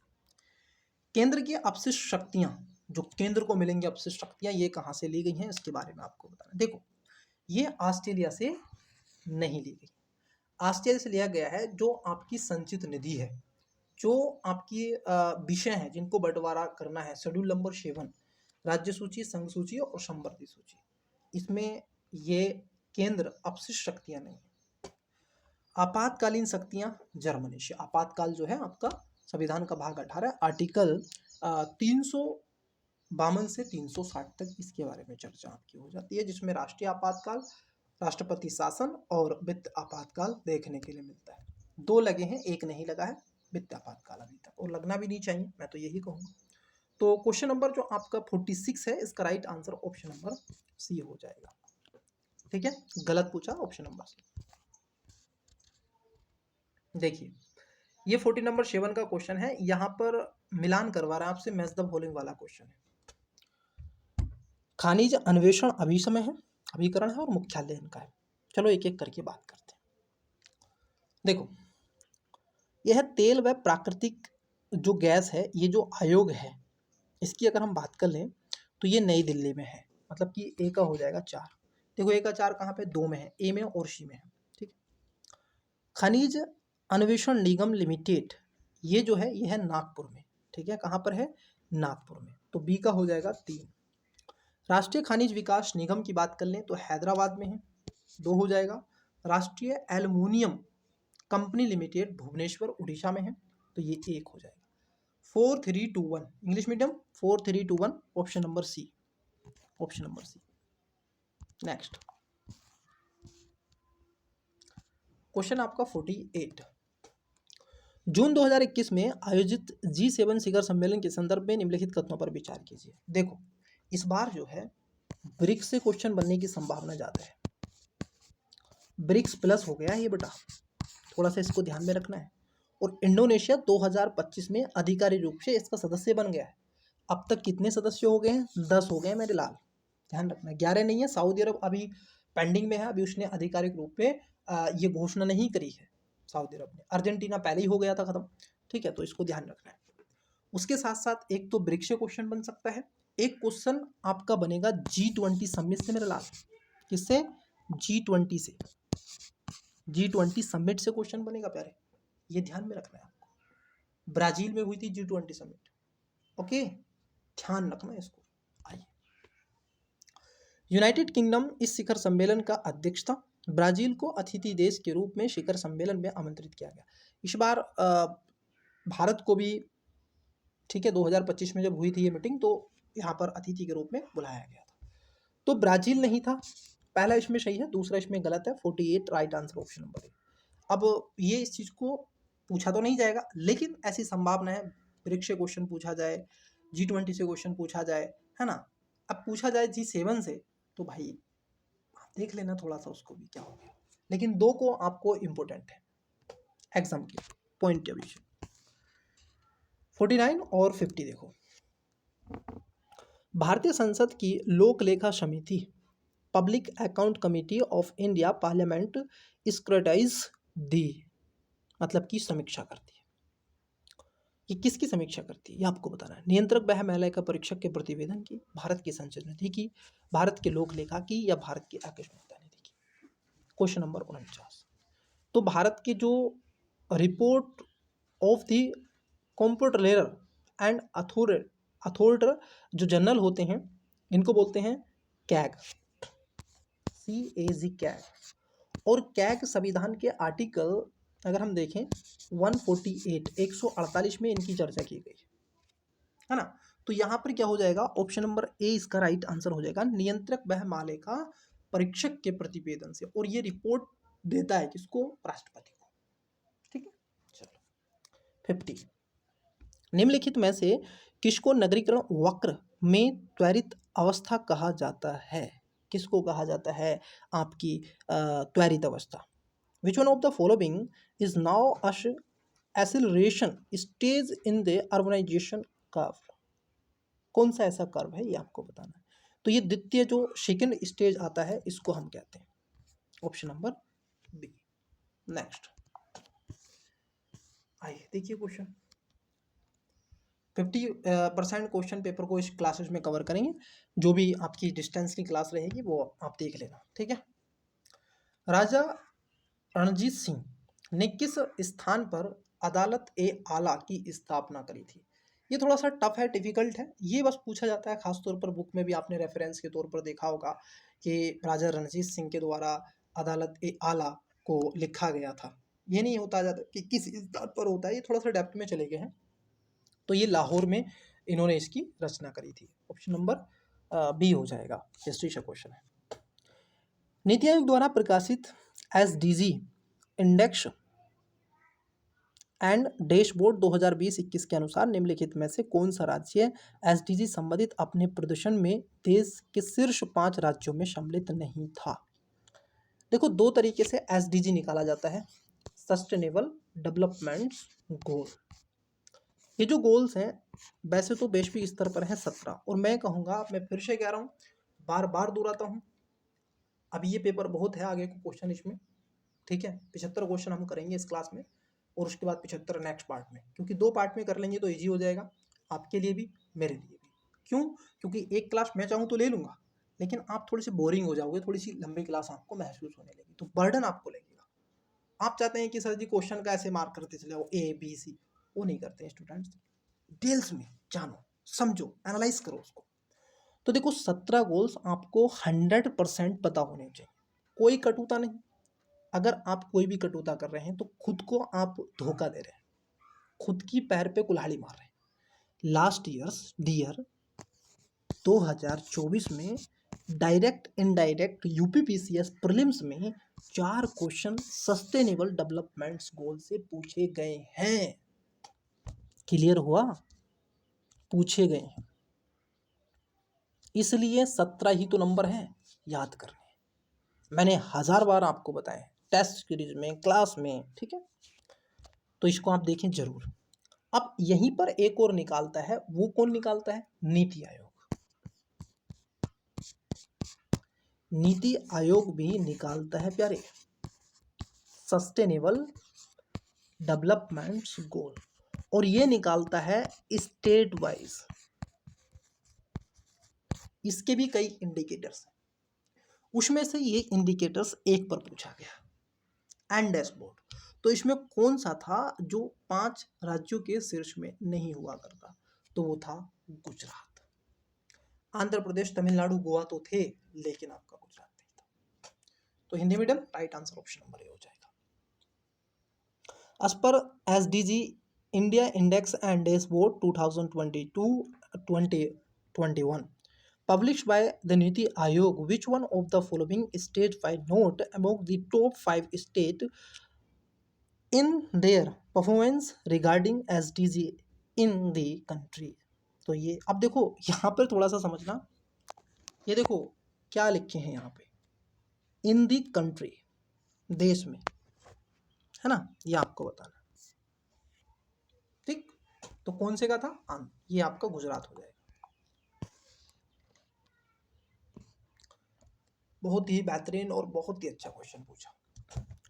सुकात्रा द्वीप के बारे में पूछ लिया है, और आप जानते हैं बाब अलमंदेब स्ट्रेट आपने सुनी होगी, रेड सी आपके दिमाग में बन रहा होगा, ओमान आपके दिमाग में बन रहा होगा, यमन आपके दिमाग में बन रहा होगा, सोमालिया का देश आपके दिमाग में बन रहा होगा, जिबूती बन रहा होगा, मिस्र बन रहा होगा, इजिप्ट जिसको हम कहते हैं सुएज कैनाल बन रही होगी, अरब सागर बन रहा होगा, भारत का JNPT जो बंदरगाह है वो बन रहा होगा, कांडला बंदरगाह गुजरात का वो बन रहा होगा। अरे बोलो हाँ हाँ। वहीं पर एक आइलैंड है प्यारे, ओमान के बिल्कुल नीचे, सुकात्रा आइलैंड, उसके बारे में पूछा गया। यह ओमान का एक द्वीप है जो अरब सागर में अवस्थित है। कितना प्यारा क्वेश्चन है। कहाँ पर अवस्थित है? ओमान का है, यमन का है, ये आपको ध्यान में रखना है। तो ओमान का नहीं है, यमन का है, पहली बात। तो अरब सागर में है, ये तो बात सही है, लेकिन वहां पर बाब अलमंदेब स्ट्रेट है, ठीक है। इसे 2008 में यूनेस्को की विश्व प्राकृतिक विरासत स्थल के रूप में सम्मिलित किया गया था। ये बात एकदम सही है। इसलिए कहते हैं मैप और कॉन्सेप्ट दोनों को मर्ज करो, आप इकोलॉजी, एनवायरनमेंट और ज्योग्राफी के क्वेश्चन इजी तरीके से क्लियर कर लोगे। क्लियर? तो यहाँ पर 2 सही है, पहला इसमें गलत है। क्लियर हो गया? 53 number option number B, English medium. चलो 54, उत्तर प्रदेश मुख्यमंत्री स्वरोजगार योजना 2021 के लिए पंजीकरण या आवेदन पत्र भरने से पूर्व निम्नलिखित में से कौन सा पात्रता का मानदंड नहीं है? कौन सा इसमें नहीं है मानदंड, ये आपको बताना है। 54, आयु 18 से 40 वर्ष होना चाहिए, न्यूनतम हाई स्कूल होना चाहिए, किसी केंद्र या सरकार राज्य में स्वरोजगार योजना पंजीकृत नहीं होना चाहिए, भारत के किसी भी राज्य के ना, citizen from any state of India, ऐसा थोड़ा ही नहीं होता है। ऐसा करने लगे तो फिर सभी आ जाएंगे, पता चला बिहार की आगे सब, तो सरकार का जो फंड है ना वो ज़्यादा हो जाएगा, उस पर बर्डन। तो ऐसा नहीं होता है, वो केवल यूपी ओनली उत्तर प्रदेश की बात होगी। इसमें कोई गवर्नमेंट्स की थोड़ी स्कीम है, ये सेंट्रल गवर्नमेंट ऑफ इंडिया, ये तो स्टेट गवर्नमेंट ऑफ इंडिया की स्कीम है, तो उसी राज्य के इसमें होंगे। कॉमन सेंस पे से भी इससे आप लगा सकते हो। तो कहने वाली बात यह है डियर कि आपसे स्कीम से क्वेश्चन पूछे जाते हैं, करंट अफेयर के क्वेश्चन।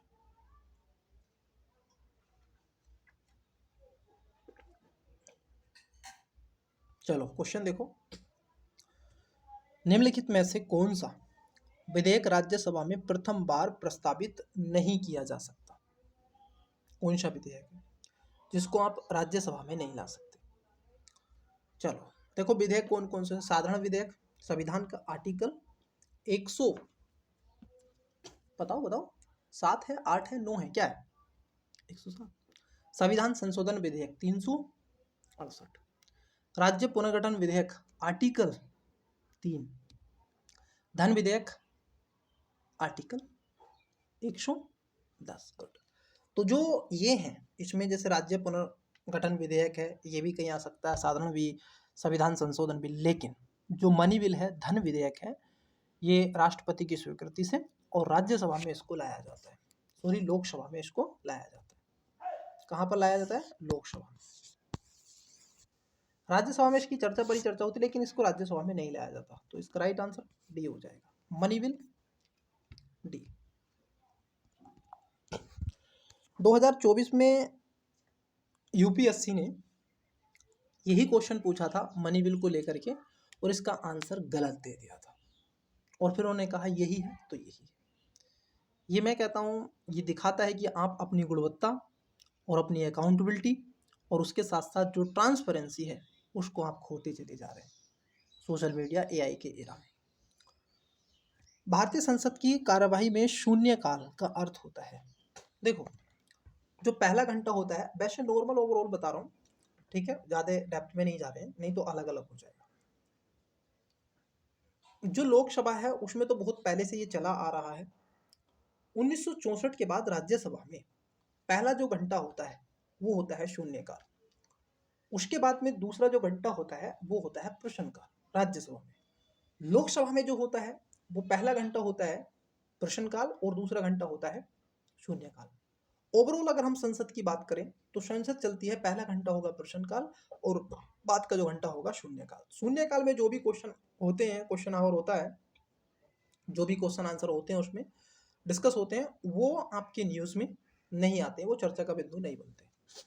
तो भारतीय संसद की कार्यवाही में शून्यकाल का अर्थ है सत्र का प्रथम घंटा नहीं, जब विशेषाधिकार प्रस्ताव स्वीकृति हो। प्रश्नकाल के पूर्व का काल या फिर प्रश्न काल के ठीक पश्चात का जो काल होता है, the times immediately following the question हार। तो इसका जो राइट आंसर है option number D correct answer हो जाएगा। English medium, 0 hours in the working of the Indian parliament means the times immediately following the question हार। ऑप्शन नंबर डी इसका correct answer. निम्नलिखित में से कौन सा युग्म सही सुमेलित नहीं है? देखो यहाँ पर क्या है, तीर्थंकर दे के रखे हैं और निर्माण के उनके प्लेस दे के रखे हैं, उनको निर्माण मिला, ठीक है। और जैनिज्म से ये क्वेश्चन आया, तो मैं कहता हूँ बुद्धिज्म आप पढ़ें आवश्यक रूप से, जैनिज्म आप आवश्यक रूप से पढ़ें, और षड् दर्शन आप आवश्यक रूप से पढ़ें, क्योंकि यहाँ से क्वेश्चन बनने के चांसेस ज़्यादा हो जाते हैं। तो ऋषभ जो नाथ थे ये अष्टपाद बिल्कुल कहा जाता है। वासु पूज्य जो थे समेद शिखर, ये आपका गलत है, यही आपका गलत हो जाएगा, ऑप्शन नंबर बी। बाकी के नेमिनाथ जो थे उज्जैन थे और महावीर जो थे पावापुरी, इनको निर्माण हुआ था। जो वास्य पूज्य थे ये समेदास शिखर नहीं है, गुजरात में एक प्लेस है, रिकॉल नहीं कर पा रहा हूँ, बताता, तो वहां पर इनको मिला था, निर्माण जो प्राप्त हुआ था। नेक्स्ट, निम्नलिखित में से किसको संयुक्त राज्य अमेरिका में प्रथम महिला ट्रेजरी सेक्रेटरी के रूप में नियुक्त किया गया? तो ऐसे क्वेश्चन भी बन जाते हैं। देखो अब तुमसे कोई लेना देना नहीं है इसका क्वेश्चन का, वास्तविक रूप से आपको लेना देना है ही नहीं। संयुक्त राज्य अमेरिका में प्रथम महिला ट्रेजरी सेक्रेटरी के रूप में नियुक्त किया गया। आपकी परीक्षा, आप एसडीएम बन जाओगे, आप विभिन्न पदों पे चले जाओगे, इसका क्वेश्चन का लेना देना आपसे नहीं है। तो ऐसे क्वेश्चन तो बिल्कुल नहीं पूछे जाने चाहिए। पूछते क्यों है जानते हो? क्यों कमीशन ऐसे क्वेश्चन डालता है? लगभग 0.1% स्टूडेंट्स को पता होता है, करंट अफेयर का क्वेश्चन है, और उसमें भी छद्म होता है। अगर सही से पता है तो बताओ, लेकिन सुना होता है करंट में एक दो बार, अब उसमें पिक करते हैं, गलत पिक कर देते हैं, लो बेटा नंबर ऑफ आपके कटेंगे फिर। तो ये जो चुना गया था, अगर हम इनकी बात कर लें तो ये थी आपकी जेनेट येलेन, ठीक है, option number B. Next question, जो आपके रिलेवेंट क्वेश्चन होते हैं, मैं कहता हूं कि ये जो क्वेश्चन पूछे जाते हैं, ये क्वेश्चन इसलिए पूछे जाते हैं ताकि जो अनसीरियस एस्पिरेंट्स हैं उनको बाहर निकाला जाए। जो बाहर आके कहते हैं सिलेक्शन पक्का 150 में से 140 करेक्ट करके आओ या इतने अटेम्प्ट्स करके आओ, ये दिखाता है नहीं। आप क्वेश्चन को 110 क्वेश्चन आप अटेम्प्ट्स करो, 90 क्वेश्चन आपके करेक्ट हैं, आप सेलेक्टेड हो। 150 में से, है ना, 120, 125 इतने क्वेश्चन अटेम्प्ट करो, और ये सीरियस एस्पिरेंट्स करते हैं। निम्नलिखित पर विचार कीजिए तथा उनको सही कालानुक्रम में व्यवस्थित कीजिए। गोखलनाथ बाद, केशवानंद भारती मामला, 24वां संविधान संशोधन, 42वां संविधान संशोधन। देखो मैं 2-3 को बताता हूँ पहले। गोखलनाथ जो मामला था ये 1967 में आया था, 1967। केशवानंद भारती मामला 1973 में आया था। जो सेकेंड अमेंडमेंट था ये 1976 में आया था। विषय उठता है 24वां संविधान संशोधन कब होगा। अब इस चीज से थोड़ा सोचो, 42वां संविधान संशोधन 1976 में हो रहा है, तो 24वां संविधान कब होगा, ये थोड़ा सा सोचो। कहने वाली बात ये है। तो इसका जो राइट आंसर होगा 59 का, इसका है 1। कैसे, पहले पे आएगा ए, दूसरे पे आएगा 3, फिर आएगा 2, फिर आएगा 4, तो 4 तो लास्ट में आना है। ऑप्शन नंबर ए इसका राइट आंसर। इंग्लिश मीडियम ए।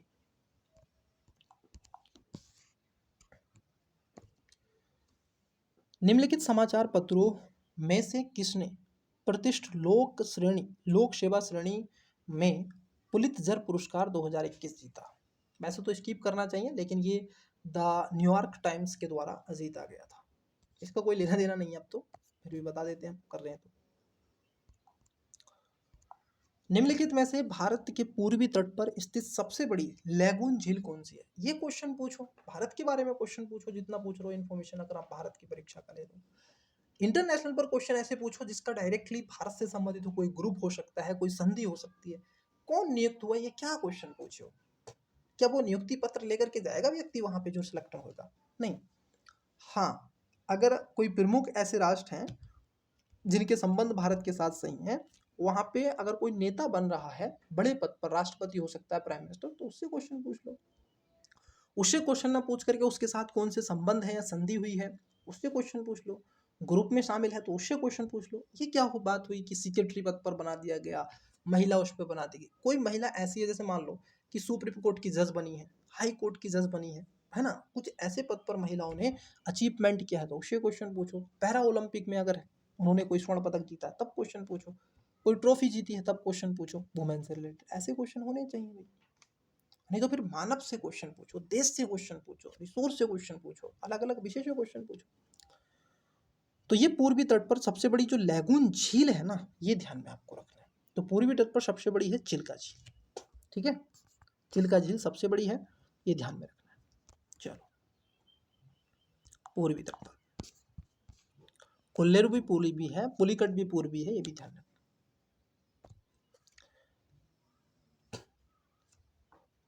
कटलाश एक्सप्रेस 2021 अभ्यास में भारतीय नौसेना ने किस जहाज से ने भाग लिया था। बेहतरीन क्वेश्चन है भाई, जहाज का नाम पूछे। ये करंट अफेयर में रहा था उस समय। तो आईएनएस जो आपका तलवार था उसने लिया था, ठीक है। नेक्स्ट क्वेश्चन आपका 63। नाइट्रोजन एक आवश्यक अवयव नहीं है। तो नाइट्रोजन एक आवश्यक अवयव नहीं है, किसके लिए नहीं है, कार्बोहाइड्रेट के लिए नहीं है। डीएनए के लिए तो है, आरएनए के लिए भी है, क्लोरोफिल जो आपका है उसके लिए भी है, लेकिन कार्बोहाइड्रेट का नहीं है। ऑप्शन नंबर है ऑप्शन नंबर डी। क्योंकि डीएनए में, आरएनए में नाइट्रोजन के बेस पेयर होते हैं, नाइट्रोजन के क्षार जिसको हम बोलते हैं, प्लाज्मिड होता है। निम्नलिखित में से कौन सा शब्द भारतीय संविधान की प्रस्तावना में उल्लेखित नहीं है। कौन सा शब्द नहीं है डियर, बताओ। एक बार संविधान संशोधन हुआ है अभी तक, 42nd कॉन्स्टिट्यूशन अमेंडमेंट्स 76, और उसके अंतर्गत भी 3 शब्दों को डबल एश और आई को जोड़ा गया है। सोवरनी, सोशलिस्ट, इसके अंदर एक तो पंथनिरपेक्ष शब्द जोड़ा गया है, धर्मनिरपेक्ष जिसको सेकुलर कहते हैं, समाजवाद, सोशलिस्ट और इंटेग्रिटी, ठीक है। सोवरनी तो था, तो इसमें जो हो जाएगा राइट आंसर, देखो, लोकतंत्रात्मक गणराज्य, संप्रभुता, पंथनिरपेक्ष, संघीय। तो इसमें एक शब्द है डियर जो आपका है ऑप्शन नंबर डी, संघीय जो शब्द है, फेडरल, ये इसके अंतर्गत नहीं है प्रेम्बल के अंदर। हम भारत के लोग भारत को संपूर्ण प्रभुत्व संपन्न समाजवाद, पंथनिरपेक्ष, लोकतंत्रात्मक गणराज्य बनाने, ये सब पढ़ा है कि नहीं। वफ़ायदुल फवाद नामक पुस्तक शेख निजामुद्दीन औलिया की बातचीत का विवरण है। इसका संकलन किया था? तो इसका जो संकलन किया गया था, कई बार बुक आपसे पूछ ली जाती है, ये क्या था? अमीर हसन सिजनी ने, ठीक है, अमीर हसन सिज्जी ने। निम्नलिखित में से किस वर्ष में भारत सरकार द्वारा पर्यावरण पर्यावरण परीक्षण अधिनियम पारित किया गया? तो भारत सरकार ने जो पर्यावरण परिरक्षण अधिनियम पारित किया था डियर, ये खासतौर पर आप देखोगे ये 1986 में किया था। इसमें क्या था? 1986 में देखने के लिए आपको मिला था, इसको ध्यान में रखना है। उसके साथ साथ नेक्स्ट क्वेश्चन है आपका, निम्नलिखित में से कौन सा आर्थिक विकास का प्रमुख कारक नहीं है? आर्थिक विकास का जो प्रमुख कारक है, अगर हम इसकी बात कर लें तो ये आपको तकनीकीविद जो नौकरशाह ये नहीं है, बाकी का इकोनॉमी डेवलपमेंट देखो डायरेक्ट नहीं है लेकिन इनडायरेक्ट तो देखने के लिए आपको मिलेगा। डायरेक्ट में जैसे पूंजी का संचय, तकनीकी सुधार है, जनसंख्या में परिवर्तन है, विशेषीकृत क्रियाएं जैसे गतिविधियों में श्रम विभाजन है वो भी है। लेकिन नौकरशाह जो है ये आपका, ठीक है, टेक्नोक्रेट्स एंड ब्यूरोक्रेट्स भूमिका तो निभाते हैं, लेकिन डियर अगर हम देखें ये इसमें डायरेक्ट तो संबंधित नहीं होते। 68 नंबर का क्वेश्चन है,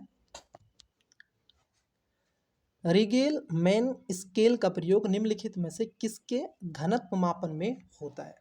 तो ये जो किया जाता है इस्तेमाल, ये है आपका धुआं स्मोक को मापने के लिए किया जाता है। इसका स्क्रीनशॉट ले लो। रिगेल मैन स्केल पूछा जा सकता है, रिगेल मैन स्केल, और ये लगातार धुआं धुआं धुआं धुआं प्रदूषण प्रदूषण प्रदूषण प्रदूषण चल रहा है, ठीक है, तो पूछे जा सकते हैं। भारतीय इतिहास के संदर्भ में वायकोम सत्याग्रह के संबंध में निम्नलिखित कथनों में से कौन सा ऐसे सही है? वायकोम सत्याग्रह आप देखोगे महात्मा गांधी जी भी इसमें सम्मिलित हुए थे, इन्होंने भी इसमें भूमिका निभाई थी। तो यह अस्पृश्यता और जातीय भेदभाव के विरुद्ध सत्याग्रह था। महात्मा गांधी ने इस सत्याग्रह में भाग लिया था। ऑफकोर्स इसमें दोनों बातें आपकी क्या हो जाएंगी? सही हो जाएंगी। और ये साउथ में चलाया गया था, ठीक है, जो निम्न जाति वर्गों को लेकर के टारगेट करता है। सी इसका राइट आंसर होगा, English medium. Next question number है आपका 70। शीत प्रकोष्ठ में फल भंडारण दीर्घ भंडारण जीवन देता है, क्योंकि ऐसा क्यों होता है? जब हम देखो होता क्या है, जैसे मैं वेस्ट यूपी से आता हूँ, तो मेरे इधर क्या होता है, खासतौर पर जो फ्रीज किया जाता है, एक फसल है जिसको बोलते हैं पटैटो। पटैटो की खेती में क्या होता है, जो फार्मर है अधिक मात्रा में उत्पाद करते हैं, और उत्पाद करने के पश्चात वो क्या करते हैं, फसलों को मतलब कि फ्रीज कर देते हैं, ठीक है।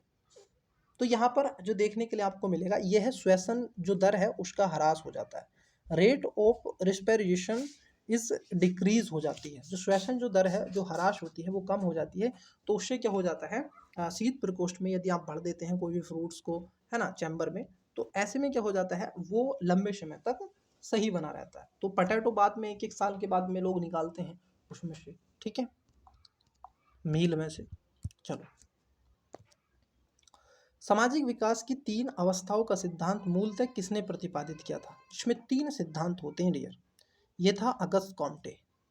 अगस्त कॉम्टे सामाजिक विकास की 3 अवस्थाओं का सिद्धांत, अगस्त कॉम्टे, फादर ऑफ सोशोलॉजी कहा जाता है अगस्त कॉम्टे को। इन्होंने ही सेपरेट एक सब्जेक्ट के रूप में बताया था। जैसे हिस्ट्री में विभिन्न प्रकार की घटनाओं का विषय होता है, इतिहास के बारे में पढ़ा जाता है, वो हिस्ट्री में आता है। समाजशास्त्र जैसे आप देखोगे, अर्थशास्त्र में व्यक्ति की आर्थिक गतिविधियों का, अर्थव्यवस्था का, उद्योगों का अध्ययन किया जाता है। फिलोसफी में एक इथिकली जो भी आती हैं चीज़ें उनको पढ़ा जाता है, दार्शनिक बातों को पढ़ा जाता है, धर्म को पढ़ा जाता है। विज्ञान में तकनीकी को देखने के लिए आपको मिलता है ना। वैसे ही सोशोलॉजी में क्या होता है, सामाजिक तथ्यों को उसके अंतर्गत पढ़ा जाता है, सामाजिक क्रियाओं का उसमें अध्ययन किया जाता है। और ये सब समाजशास्त्र हैं। Karl Marx, Talcott, Parsons, Herbert Spencer, August Comte, सब ये सोशलिस्ट हैं, ठीक है। निम्नलिखित में से किस कारण पर शून्य आवेग होता है? ये आपको बताना है, शून्य जो आवेग है ये किस कारण से होता है और कहाँ होता है? तो ये न्यूट्रॉनों पर होता है, ऑप्शन नंबर बी।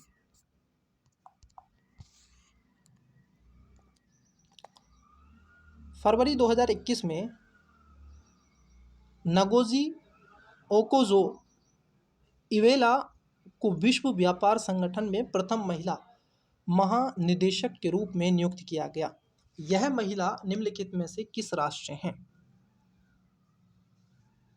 WTO की अगर सदस्य बनती तो फिर क्वेश्चन पूछते तो थोड़ा आनंद आता, स्टूडेंट्स WTO को थोड़ा पढ़ता। पूछा क्या है?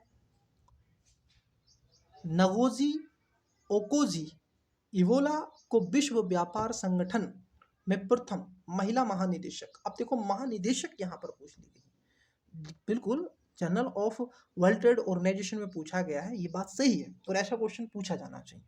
आनंद की अनुभूति मिलती है क्योंकि कॉन्सेप्ट रिवाइज होते हैं। तो ये नाइजीरिया की है। दो क्वेश्चन हो गए। नाइजीरिया का मैपिंग कहाँ पर है और WTO क्या है, कब बना था, कैसे इतिहास आया। पहले एक आर्ट था 1944 में, फिर उसके बाद 1995 में आकर के WTO बना।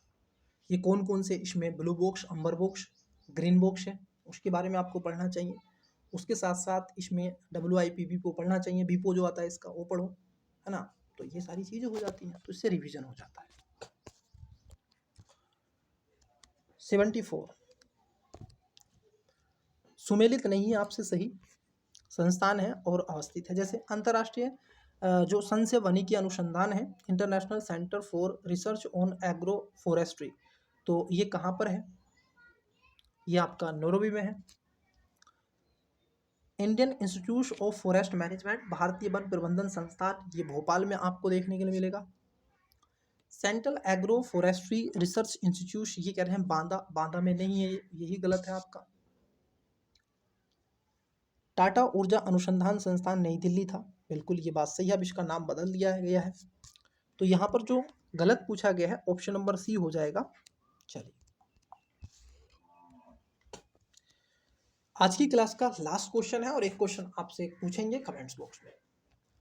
Poverty and un-British rule in India नामक पुस्तक किस वर्ष प्रकाशित की गई थी? देखो ये जो पुस्तक है ये एक अर्थशास्त्री हुए हैं एडम स्मिथ, उन्होंने इसको लिखा था 1776 में, 1776 में। लेकिन ये प्रकाशित कब हुई थी ये आपसे पूछा गया है। इसको कब पब्लिकली किया गया? तो 2001। आपको बताना है, क्वेश्चन नंबर आपका आपकी स्क्रीन पर है, 76 नंबर का क्वेश्चन है, इंग्लिश और हिंदी दोनों में पढ़ देते हैं।